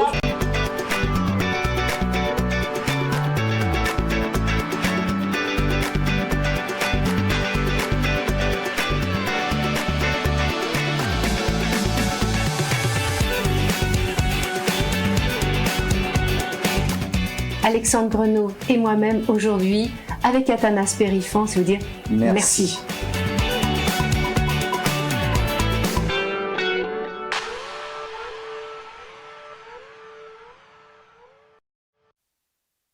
Alors, cher Athanase, on a vu l'action individuelle, on a vu dans chaque reportage beaucoup de témoignages d'élus locaux qui sont, comme vous le disiez, extrêmement ravis et touchés par cette mobilisation solidaire. Donc, j'aimerais savoir comment peuvent vous aider les élus locaux déjà, tout d'abord. Alors, ce projet de l'heure civique, contrairement à la fête des voisins qui est porté par l'association, et uniquement par l'association, même si les mairies elles diffusent, là c'est vraiment pour moi, je l'ai imaginé comme un outil des politiques publiques. Voilà, c'est le maire Le maire qui en fait est l'élu le plus apprécié des Français, c'est celui qui a portée de baffe, c'est celui qui est à l'écoute. Le maire, ses adjoints, ils sont sur le terrain. Voilà ce qu'on dit tout à l'heure, le maire d'une commune rurale, il est H24 au service de ses habitants. Donc c'est les maires qui vont lancer cet appel à la mobilisation solidaire. Pourquoi ? Parce qu'en fait, ils font plein de choses pour les gens, mais ils ne peuvent pas tout faire. On voit bien que les élus sont débordés, les services n'en peuvent plus, les travailleurs sociaux, il y a tellement de choses à faire que si à un moment, le maire ne dit pas aux habitants « j'ai besoin de vous les amis pour réussir, sinon en fait le modèle social va s'effondrer », donc voilà donc c'est bien les maires et les présidents de département. Vous avez vu des présidents de département ? Tout à fait, voilà, je voulais savoir comment ça s'organise entre le département, la commune. Alors, vous savez que pendant la crise du Covid, il y a déjà 4-5 ans, le binôme département-mairie a été hyper efficace. Oui. Là où l'État était, parce que l'État c'est au-dessus, c'est un peu gros, était un peu à la ramasse. Et donc les masques, les blouses, souvenez-vous, c'est qui commandait des masques ? C'était le président du département de la Charente-Maritime qui se débrouillait Par pour ses faire contacts venir qui arrivaient, un avion, qui appelait un de ses copains en Chine en lui disant tiens, envoie-moi des masques, alors que l'État, fallait faire de l'administratif, de la paperasse, c'était compliqué. Voilà, donc ce binôme fonctionne bien. Et là, on continue à bien le faire fonctionner ensemble. Donc, le président du département, la présidente du département lance l'appel à la mobilisation en disant aux mairies, engagez-vous. Et nous, on va vous aider à apporter l'ingénierie parce que le département, il va travailler avec l'association et donc on travaille avec l'association pour aider à la mise en place sur les territoires. Donc lui, c'est la prise de parole publique, c'est de dire à un moment comment nous, nos travailleurs sociaux, parce qu'ils ont des travailleurs sociaux, ils gèrent les adultes handicapés, ils gèrent en fait les personnes âgées, les personnes au RSA, comment toutes ces personnes aussi, on va les embarquer. De très belles expériences. Je me souviens qu'il y avait une personne qui est dans un fauteuil roulant, un jeune d'une trentaine d'années, qui effectivement restait chez lui toute la journée. Et ben, vous savez qu'on pouvait l'appeler quand on était un peu paumé, que mon GPS capte pas parce que je suis dans ma voiture, etc. On l'appelait, et dis-moi, tu peux me dire, je suis là, est-ce que oui, il faut que j'aille, etc. Il était utile, et cette personne qui était handicapée était utile. Donc, des personnes au RSA, j'en avais une dizaine qu'on suivait, on les a aidés à organiser la fête des voisins, on les a aidés à devenir des voisins solidaires et à faire leur civique. 5 ont retrouvé un boulot dans l'année qui a suivi grâce à des voisins. Mais oui, parce qu'il y avait un chef d'entreprise qui voulait embaucher un coursier et il s'est dit Momo, en fait, qui passe son temps à m'aider à me rendre service. Et Momo, il n'avait pas un CV super, il faut être très clair. Donc s'il avait envoyé son CV, il n'aurait même pas été reçu. Mais là, ils se connaissaient, ils s'appréciaient, ils s'entraidaient. Voilà, on va montrer qu'il y a plein de moyens de recréer du lien. Et donc les mairies et les départements, ils ont besoin de ça. Ils ont besoin de ça parce que sinon, je vous l'ai dit, je le redis, le modèle social va s'effondrer. Si tout le monde tire sur la corde et que personne ne donne, si tout le monde reçoit et que personne ne donne, on n'y arrivera pas. Et je vois des maires, parce que les maires sont des gens qui sont généreux. Voilà, ils aiment les gens, sinon ils ne seraient pas maires. Voilà, on peut être, je sais pas, président, quel que soit le président, par ambition peut-être, ou ministre peut-être, par ambition. Mais les maires, pour supporter toute la journée d'avoir H24 des gens qui passent leur temps à vous engueuler, c'est quand même compliqué, voilà. Donc ils aiment les gens. Et ce que je trouve génial, c'est que c'est pas compliqué, ça coûte rien, on dit aux mairies c'est gratuit, venez. Plus on sera nombreux, plus on transformera la société. Donc jusqu'ici, là, pour l'instant, on est à peu près à 175 mairies partenaires. Oui. On a commencé... Quelle répartition, justement, géographique ? Alors, on a beaucoup, vous l'avez vu, la Vendée, la Charente-Maritime, le Finistère, la Mayenne. On lance le Val-de-Marne avec le président Capitagno, voilà. Et en fait, on va continuer. J'étais au congrès des départements de France jeudi, et c'était assez drôle parce que je connaissais pas grand monde, et il fallait que j'aille sur une journée dans le hall. Donc je me suis dit, tiens, oh là là, lui, il doit avoir 70 ans, ouais, costume, bien habillé, c'est un président de département. J'arrive, bonjour président.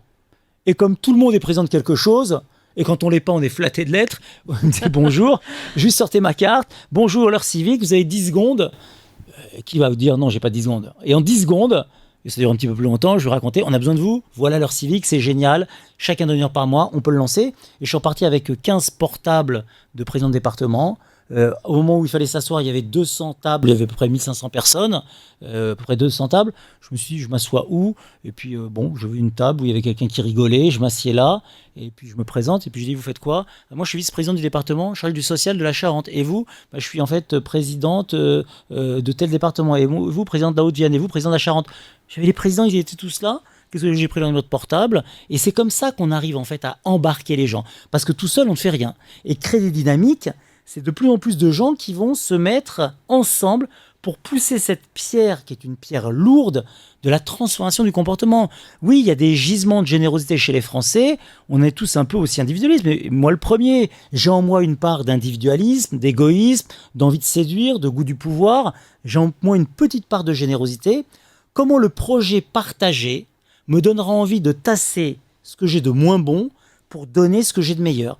Et quelque part, on peut se le dire, on est quand même entre adultes ici, dans ce pays, pas plus avec le président Macron que le président Hollande ou avec le président Sarkozy, c'est pas une question de président, mais c'est quoi le projet ? Il n'y a pas de projet.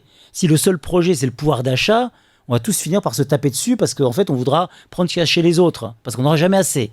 Donc à un moment, moi je crois, et c'est la responsabilité des élus et des politiques de dire, voilà ce que j'ai envie de vous faire vivre. Et pour moi le rôle du maire, c'est pas simplement que la ville soit propre ou sécurisée, c'est important bien sûr que la ville soit propre, c'est important qu'il y ait des transports qui roulent, mais si c'est que ça, on devient, nous, élus, prestataires de services. Et ce qui nous attend, c'est la vie très compliquée du service client, je sais pas, de SFR ou d'Amazon, c'est de se faire engueuler toute la journée. Qu'est-ce qu'on a envie de proposer aux gens ? Voilà. Et je trouve que quand les maires me disent on a de moins en moins d'argent, on nous prend nos prérogatives, si la seule prérogative qui nous reste à nous, élus, c'est de créer du lien social, ça sera la plus belle. Voilà. Et cette heure civique, c'est un projet de société. C'est-à-dire qu'est-ce qu'on a envie de partager les uns avec les autres dans cette société ? C'est retrouver du sens. Jamais les Français n'ont été autant en quête de sens que depuis la crise du Covid. Souvenez-vous, il y a 4-5 ans, quand on était confinés pendant 3-4 mois et qu'on se retrouvait face à nous-mêmes, on s'est beaucoup interrogé pour savoir à quoi je sers, pourquoi je suis là et c'est quoi le sens de ma vie. Voilà. Oui. Et justement, donc pour les élus qui nous regardent, qui regardent l'émission, qui veulent faire adhérer leur commune, leur région, leur département, on vous contacte. Ils nous appellent à l'association 01 42 12 72 72. Les élus vont sur Internet, mon portable est partout, donc ils peuvent m'appeler. Mon portable est ouvert 7 jours sur 7 jusqu'à 23h. Il n'y a pas de souci. Si on met pas un peu d'énergie et d'enthousiasme, il ne se passe rien. Donc on est là pour les aider à mettre en place les choses. Et moi, je me déplace, je sillonne la France, voilà, pour aller voir des volontaires de l'heure civique. J'étais vendredi matin, on a lancé avec Geoffroy Boulard, le maire du 17e, l'heure civique à Rambouillet, avec la maire de Rambouillet. Exceptionnelle, la maire de Rambouillet, c'est une infirmière. Elle est topissime. Pourquoi ? Parce qu'elle est infirmière et qu'elle se rend compte de tous les besoins et qu'elle voit toutes les souffrances. Donc c'est quelque chose qui lui touche le cœur. Avec une élue, Valérie, adjointe au maire, incroyable, agitée du bocal. Oui, il faut qu'on soit un peu perché pour vouloir changer le monde. Et je lui dis, t'es un peu agité du bocal. Et elle m'a appelé aujourd'hui en me disant, la directrice du centre d'action sociale m'a dit que je commençais à devenir plus agité du bocal que toi. Je lui dis, c'est bon signe, voilà. Mais oui, bien sûr qu'il faut être perché, comme diraient nos ados. Si on n'est pas perché, on ne change pas le monde. Et donc, voilà comment vont se faire les choses. Il y a un guide méthodologique, on va aller voir les mairies, on va faire une réunion de travail, comme on lance, on fait une conférence de presse. Justement, voilà, je voulais voir ça avec vous parce que vous accompagnez les élus et c'est ça qu'il faut dire. On a justement sur le site de l'heure civique, il y a justement un graphique qu'on va montrer à l'écran qui peut peut-être vous aider à expliquer un peu plus en détail comment vous aidez les élus. Voilà, donc il y a un guide méthodo. Pourquoi ? Parce qu'on ne va pas tous réinventer la roue. On va mutualiser les énergies, les expériences. Ce qu'a fait telle ville va intéresser telle autre ville, ce qu'a fait tel département. Et c'est comme ça qu'on se nourrit. Et donc là, on a un peu les clés du succès. Quelles sont en fait, comment on arrive effectivement à lancer l'heure civique ? C'est quoi les clés du succès ? On va peut-être pouvoir le mettre un peu plus, peut-être à l'écran totalement. On va demander à notre réalisateur, cher Eric, qu'il le mette, s'il le peut, totalement à l'écran pour que nos spectateurs voient bien comment vous pouvez... si on peut agrandir un tout petit peu. Et ils pourront aussi, en fait, Eric, le récupérer sur le site internet. C'est ça qui est intéressant. Voilà. Donc, comment cartographier les choses ? D'abord, cartographier, c'est intéressant. Pourquoi ? Parce que souvent, quand on arrive dans une mairie, on leur dit « Mais attendez, déjà, vous faites plein de belles choses chez vous. » Bien sûr, ils n'ont pas attendu pour qu'il y ait de la solidarité. Comment on peut révéler toutes ces belles choses ? La mère de famille qui est très engagée dans l'association des parents d'élèves, qui se défonce, le gardien d'immeuble HLM qui est ouvert même quand sa loge est fermée, quand il y a des personnes âgées qui ont besoin de lui. Ici, une association qui fait un boulot super. Et on va cartographier ce que j'appelle la cartographie de la générosité. Et ça, c'est intéressant parce qu'on voit qu'elle va se nourrir de plein de belles choses. Comment on commence par révéler ce qui existe de beau ? Parce que quand vous allez faire les courses pour la petite dame âgée, ça ne se voit pas. Quand vous aidez une personne dans la rue, ça ne se voit pas. Comment on va, et vous l'avez vu à travers les reportages télé, on commence à avoir pas mal de reportages télé, c'est intéressant, ça permet, voilà. Ensuite, comment on va pouvoir communiquer ? Bah oui, il faut dire aux gens, hé les amis, On a besoin de vous, donc il faut faire une communication de mobilisation, il faut toucher le cœur des gens, puis après il faut organiser les choses et structurer, il faut valoriser. Je pense que c'est important, valoriser c'est important, savoir dire merci, montrer les belles choses. Trop souvent, mais moi le premier, on le voit dans les entreprises, on le voit dans les associations, on parle toujours de ce qui ne va pas. Tiens, mon bénévole, ouais, mais attends, t'as oublié d'aller chercher la petite dame âgée, tu devais lui apporter tel truc, tu l'as pas fait. Non, mais c'est pas grave, on va être positif, on va valoriser ce qui se passe. Voilà. Et puis à partir de là, vous allez voir, les choses se font naturellement. Parce que quelque part, là, sous forme d'un guide méthodologique qui est un peu intellectuel, ça c'est pour les services, pour les mairies, mais qu'est-ce qu'on fait en fait ? On ne fait que reproduire ce que l'humanité vit depuis des siècles et des siècles. Je le disais, il y a 1000 ans, il n'y avait pas de réseaux sociaux, ou il y a 3 ans, il n'y avait pas de réseaux sociaux, les gens s'entraidaient, parce qu'il n'y avait pas le choix. Et quelque part, on a vu qu'avec un État-providence qui a pris de plus en plus de place dans tous les domaines de la vie, ben les gens se sont dit, si l'État fait, moi, je ne suis pas utile, je n'ai pas besoin de faire. Voilà. Et quand on fait une opération de nettoyage de quartier, certains peuvent venir, je paye mes impôts pour nettoyer le quartier, c'est pas moi de le faire. S'occuper de la petite dame âgée, c'est pas moi de le faire, je paye des impôts, c'est à l'assistante sociale. Je dis non, en réalité, l'État va faire son travail, et il va le faire bien, et nous on a notre place. Et c'est bien la complémentarité entre le travail de l'État, des mairies, de l'institution et le nôtre qui va faire que cette société va être plus solide. Je me souviens, on parle de solidarité. Là, c'était le fil conducteur un peu pendant toute cette séquence. La solidarité, c'est quoi ? Souvenez-vous, solidarité solide. Quand on était en 3e, je crois, Florence, vous étiez certainement meilleure élève que moi, mais souvenez-vous, en physique, on apprenait les 3 états de la matière. Oui. C'était les 3 états, ça devait être... solide, liquide et gazeux. Je savais que c'était du jus de cerveau. J'ai fait un bac D, oui, c'est pour ça. Remarquable. Tout s'explique. Et en fait, en réalité... solide, la matière est solide. Pourquoi la chaise sur laquelle vous êtes assise, vous ne tombez pas par terre ? Parce qu'elle est solide. Et la solidité, elle est procurée par quoi ? Par les électrons, les atomes qui sont en interaction. Ce qui fait que la matière est solide. Une société dans laquelle il y a de moins en moins de liens entre les gens, de relations, elle est de moins en moins solide. Et c'est comme ça que le lien social s'affaisse et que la cohésion sociale, elle se désagrège. Donc il est important qu'on arrive à retisser ce lien qui rend la société solide pour faire face aux défis, parce qu'il y a quand même un certain nombre de défis. Voilà, on est dans un monde où il fait bon vivre, mais il y a des défis. Alors, certains me disaient c'était mieux avant. Non, est-ce que c'était mieux avant, est-ce que ça sera mieux après ? Peu importe, notre responsabilité, elle est ici et maintenant. Et la réalité, c'est que quand les gens se plaignent, c'est vrai qu'on est un peu râleurs, les Français, c'est pour ça qu'on les aime aussi, mais ils disent « Ah, c'est dur la vie aujourd'hui ». Attendez, est-ce que c'était pas dur en 1914, quand dans chaque famille vous aviez 1 ou 2 morts ? Vous savez, quand vous allez voir sur le monument aux morts, dans les villages, famille Dupont, Jean Dupont mort, Jérôme Dupont mort, machin, le père, le fils, et quand il y a eu la grippe espagnole, qui a eu des millions de morts en Europe, quand il y a eu la Seconde Guerre mondiale, voilà, donc, on est dans un monde où il fait quand même encore bon vivre. Que ça soit un peu compliqué, oui. Mais c'est pour ça que la solidarité, elle est indispensable. Et c'est pour ça que cette heure civique, au-delà de donner 1 heure par mois, c'est une vision des politiques publiques qui est de se dire qu'est-ce qu'on a envie de partager ensemble et en fait, comment est-ce que moi, élu, je mène une politique publique ambitieuse en termes de solidarité de proximité. Si on pense qu'il y a de la solidarité chez les habitants, si on pense qu'il y a une énergie renouvelable, si on se dit que dans ce studio là en dessous, il y a peut-être du pétrole, qu'est-ce qu'on va faire, Florence ? On va creuser. Et voilà, là, avec cette heure civique, on va creuser l'intériorité de chacun pour laisser jaillir cette générosité qu'on a tous en nous. Et ça, c'est un message d'optimisme, c'est une bouffée d'oxygène. Un jour, un maire me disait, pas plus tard qu'avant-hier, quand je prends un cachet de Périfan, je vais beaucoup mieux. Voilà. Et oui, on va se donner des petits cachets qui sont des cachets sympas. Pas le cachet classique habituel qui fait voir la vie en rose, mais le vrai cachet de la vie, quoi. On va se prendre par la main, on va s'embrasser, on va dire je t'aime. C'est ça la vie. Voilà. Laissons transparaître nos émotions, allons vers les autres, et c'est comme ça qu'on sera heureux. Oui, tout à fait. Alors, on va tous prendre des cachets de Périfan très rapidement. Et justement, vous parliez à l'instant de l'État. Et on entend évidemment beaucoup parler des conditions budgétaires, des problèmes budgétaires, de l'endettement. Et justement, au niveau des collectivités locales, elles sont toutes amenées à réduire leur budget.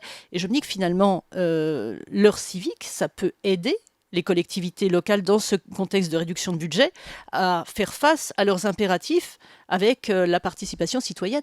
C'est exactement ça. On voit bien aujourd'hui que l'institution ne peut pas tout faire, sinon le modèle va complètement s'effondrer. Je prends un exemple. À Plébin, lorsqu'on était effectivement... Plébin, c'est dans le Finistère, c'est une commune de 3-4 000 habitants. J'étais avec les travailleurs sociaux et les infirmiers à domicile. Et les infirmiers à domicile, ceux qui ont ma génération, me disaient On fait 400 km par jour pour aller voir nos patients parce que le village est très très étendu. Quand on arrive, on prend dans le courrier et le journal dans la boîte aux lettres parce que la personne est handicapée ne peut pas sortir de chez elle. On change l'ampoule alors que c'est interdit. L'ARS, l'Agence régionale de santé, dit il faut une habilitation pour changer les ampoules. Il faut mettre un petit tapis au sol et tous les 2 ans, il faut renouveler l'habilitation.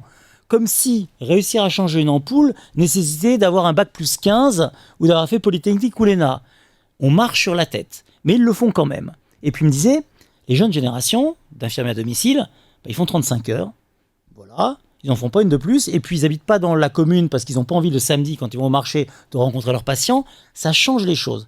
Donc, elle me dit, les infirmiers à domicile me disaient, mais nous, c'est hyper utile parce que si on pouvait ne pas avoir à changer l'ampoule et prendre le journal, on pourrait se concentrer sur les soins, ce qui est notre métier. Voilà. Et c'est bien la complémentarité. Le volontaire de l'heure civique n'est pas un travailleur social.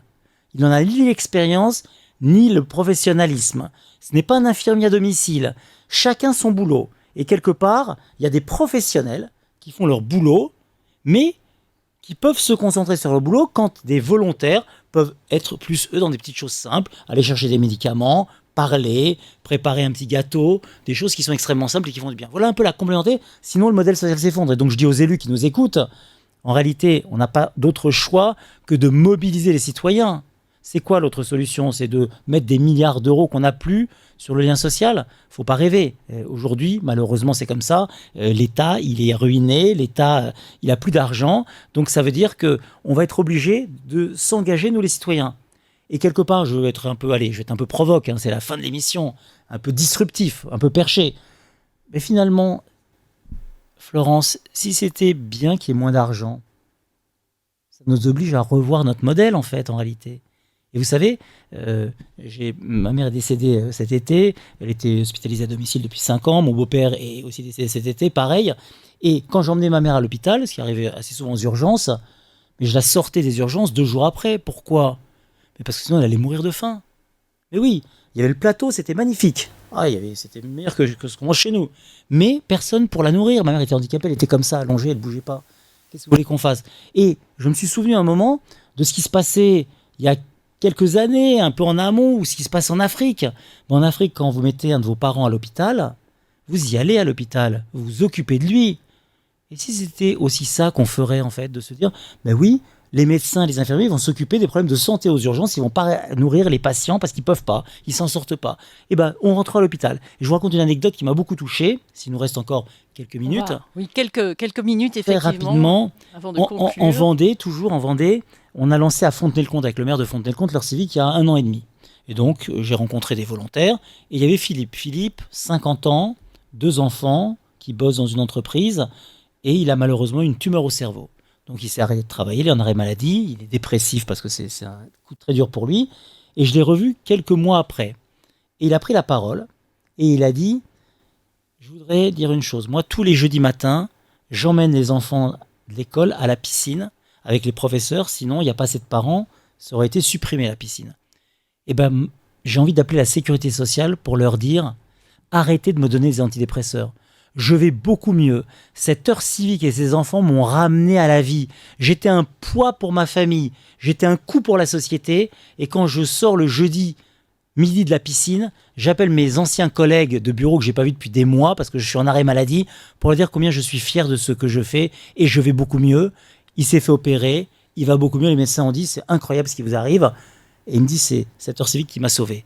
Voilà. Et dans cet hôpital, justement de Fontenay-le-Comte, un jour, j'ai appelé le directeur, parce que moi, je gère des idées. On lance l'heure civique dans les EHPAD, dans les écoles, dans les entreprises. Je dis, à l'hôpital, on va lancer l'heure civique. Et j'appelle le directeur, je demande le secrétariat du directeur. Pourquoi je parle au directeur? Très bien, on passe le directeur de l'hôpital. Je dis, monsieur le directeur, et si on lançait l'heure civique à l'hôpital?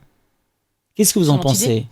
Et là, je m'attendais à ce qu'ils me disent, mais monsieur Périfan, vous êtes gentil, mais vous savez qu'il y a des lois, des règles, vous savez qu'il y a des règlements, on ne fait pas ce qu'on veut. Il m'a dit, ça fait 15 ans que je suis directeur d'hôpital. Je rêvais depuis 15 ans de faire de mon hôpital un tiers-lieu pour l'ouvrir à tout le monde. Et bien sûr, j'ai quelqu'un à l'accueil quand une personne âgée vient se faire opérer. Elle passe à l'accueil et on lui dit c'est au 3e étage en chirurgie. Très bien. Mais je rêverais qu'un volontaire de l'heure civique puisse lui dire mais madame, prenez mon bras, je vais vous y emmener parce que quand on arrive à l'hôpital et qu'on est malade, quel que soit son âge, c'est difficile. On a beau suivre les panneaux. ça fait du bien d'être accompagné. Et on a ouvert l'hôpital. Et j'espère qu'un jour, dans tous les hôpitaux de France, il y aura des gens, des volontaires qui seront là, avec leur chasuble bleu, comme on l'a vu tout à l'heure dans les reportages, marqués volontaires de l'heure civique, qui seront là au service des malades pour partager, échanger et mettre un peu d'humanité. Et ce que m'avait dit ce directeur, il m'a dit « Mais je rêve que dans l'hôpital, on puisse arriver, toucher le bras des malades, être plein d'émotions avec eux et les aider à porter leur souffrance. » Vous savez, les hôpitaux, moi je les ai fréquentés avec mes parents, tous les deux âgés et malades. À 18h30, voilà, ils ont dîné. 19h, il n'y a plus personne dans les couloirs, plus rien. Le silence s'abat, la nuit s'abat. Vous êtes tous seuls face à votre solitude. Voilà. Si on peut avoir des gens qui sont là, ça ne coûtera rien et ça fera du bien à tout le monde. Tout à fait. Donc, on est élu, on peut venir vers vous. On est un hôpital, on peut venir vers vous. On est une entreprise, tout le monde peut venir, une association, un EHPAD, une association, une fondation. Partout où il y a des êtres humains, on peut venir vers nous. C'est ça qui est génial. L'heure civique, c'est quoi en réalité ? L'heure civique, c'est une dynamique solidaire qui donne envie aux gens de se mettre dans l'action et qui facilite la mobilisation. Parce que quand tout le monde le fera, on aura l'air moins fin, et quand je frapperai à votre porte pour vous demander votre 06, là, vous direz c'est normal, c'est un volontaire de l'heure civique. Et vous direz pas, oh là là, qu'est-ce qu'il me veut celui-là ? Voilà. Et je voulais vous le dire en fait. Moi, je lance un appel à la mobilisation générale dans ce pays qui regorge de générosité. Il se passe déjà plein de belles choses. Comment on va surmonter la crise ? Et si on est solidaire, si on retrouve du sens à s'entraider, mais comme diraient nos ados, on va surmonter la crise les doigts dans le nez. Ça va être facile parce que ce pays, je vous dis, a en lui les ressources. Tout à l'heure, le président de la Vendée le disait aux collégiens. Ici en Vendée, nous avons en nous la ressource, l'énergie. Partout en France, on a cette énergie.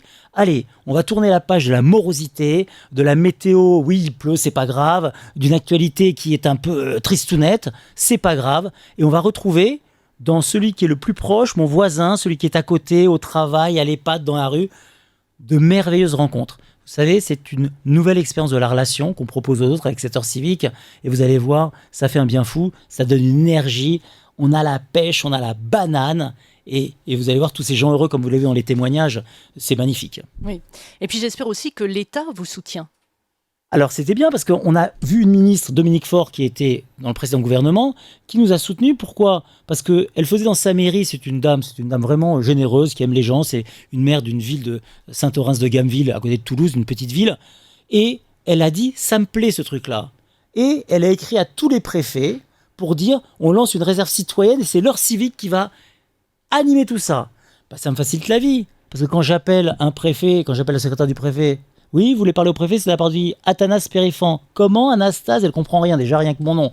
Et du coup, voilà comment on fait, et ça nous fait gagner du temps. Si tout le monde, l'État, les mairies, les activités, tout le monde se met dans le même sens, on change la société pour plus de bonheur. Tout à fait. Donc ça, c'est une magnifique conclusion à notre entretien. Et puis juste pour conclure, je voudrais aussi, parce que vous écrivez également, cher Athanas, et je voulais juste qu'on montre, voilà, rien que le titre de votre ouvrage est magnifique, « Pas de quartier pour l'indifférence ». Pour en finir avec la France dépressive. Voilà. Allez, on est les champions du monde de consommation d'antidépresseurs. Et on va changer et on va devenir les moins bons en consommation d'antidépresseurs. C'est pas grave. Et on viendra les meilleurs en solidarité. On prendra des comprimés Périfan qui sont infiniment meilleurs pour la santé. En tout cas, Athanas, moi je tiens vraiment à vous remercier, c'est passionnant. Donc on le rappelle à toutes les personnes qui nous ont regardés, qu'ils soient des particuliers, qu'ils soient des élus, des entreprises, des associations, qu'ils aillent sur l'heure civique. On en redonne donc l'adresse. L'heurecivique.fr, le 01 42 12 72 72. N'hésitez pas, mon email personnel qui m'arrive dans ma boîte aux lettres, c'est aperifan@voisinsolidaire.fr, tout collé. Et sinon, vous tapez Athanas sur Google. Vous savez, c'est une chance. J'ai dit un jour à mes parents, vous m'avez pas fait beau, vous m'avez pas fait intelligent, j'aurais pas un gros héritage, mais vous m'avez donné un joli prénom. Il faut bien avoir quelque chose pour commencer dans la vie. Voilà, donc Athanas, vous me retrouvez assez vite.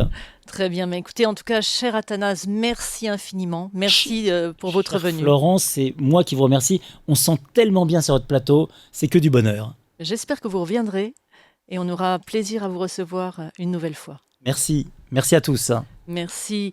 Alors, je vais vous remercier, vous aussi qui nous avez suivis dans cette émission. J'espère que vous viendrez avec nous rejoindre l'heure civique. J'espère que voilà, elle répondra à vos attentes.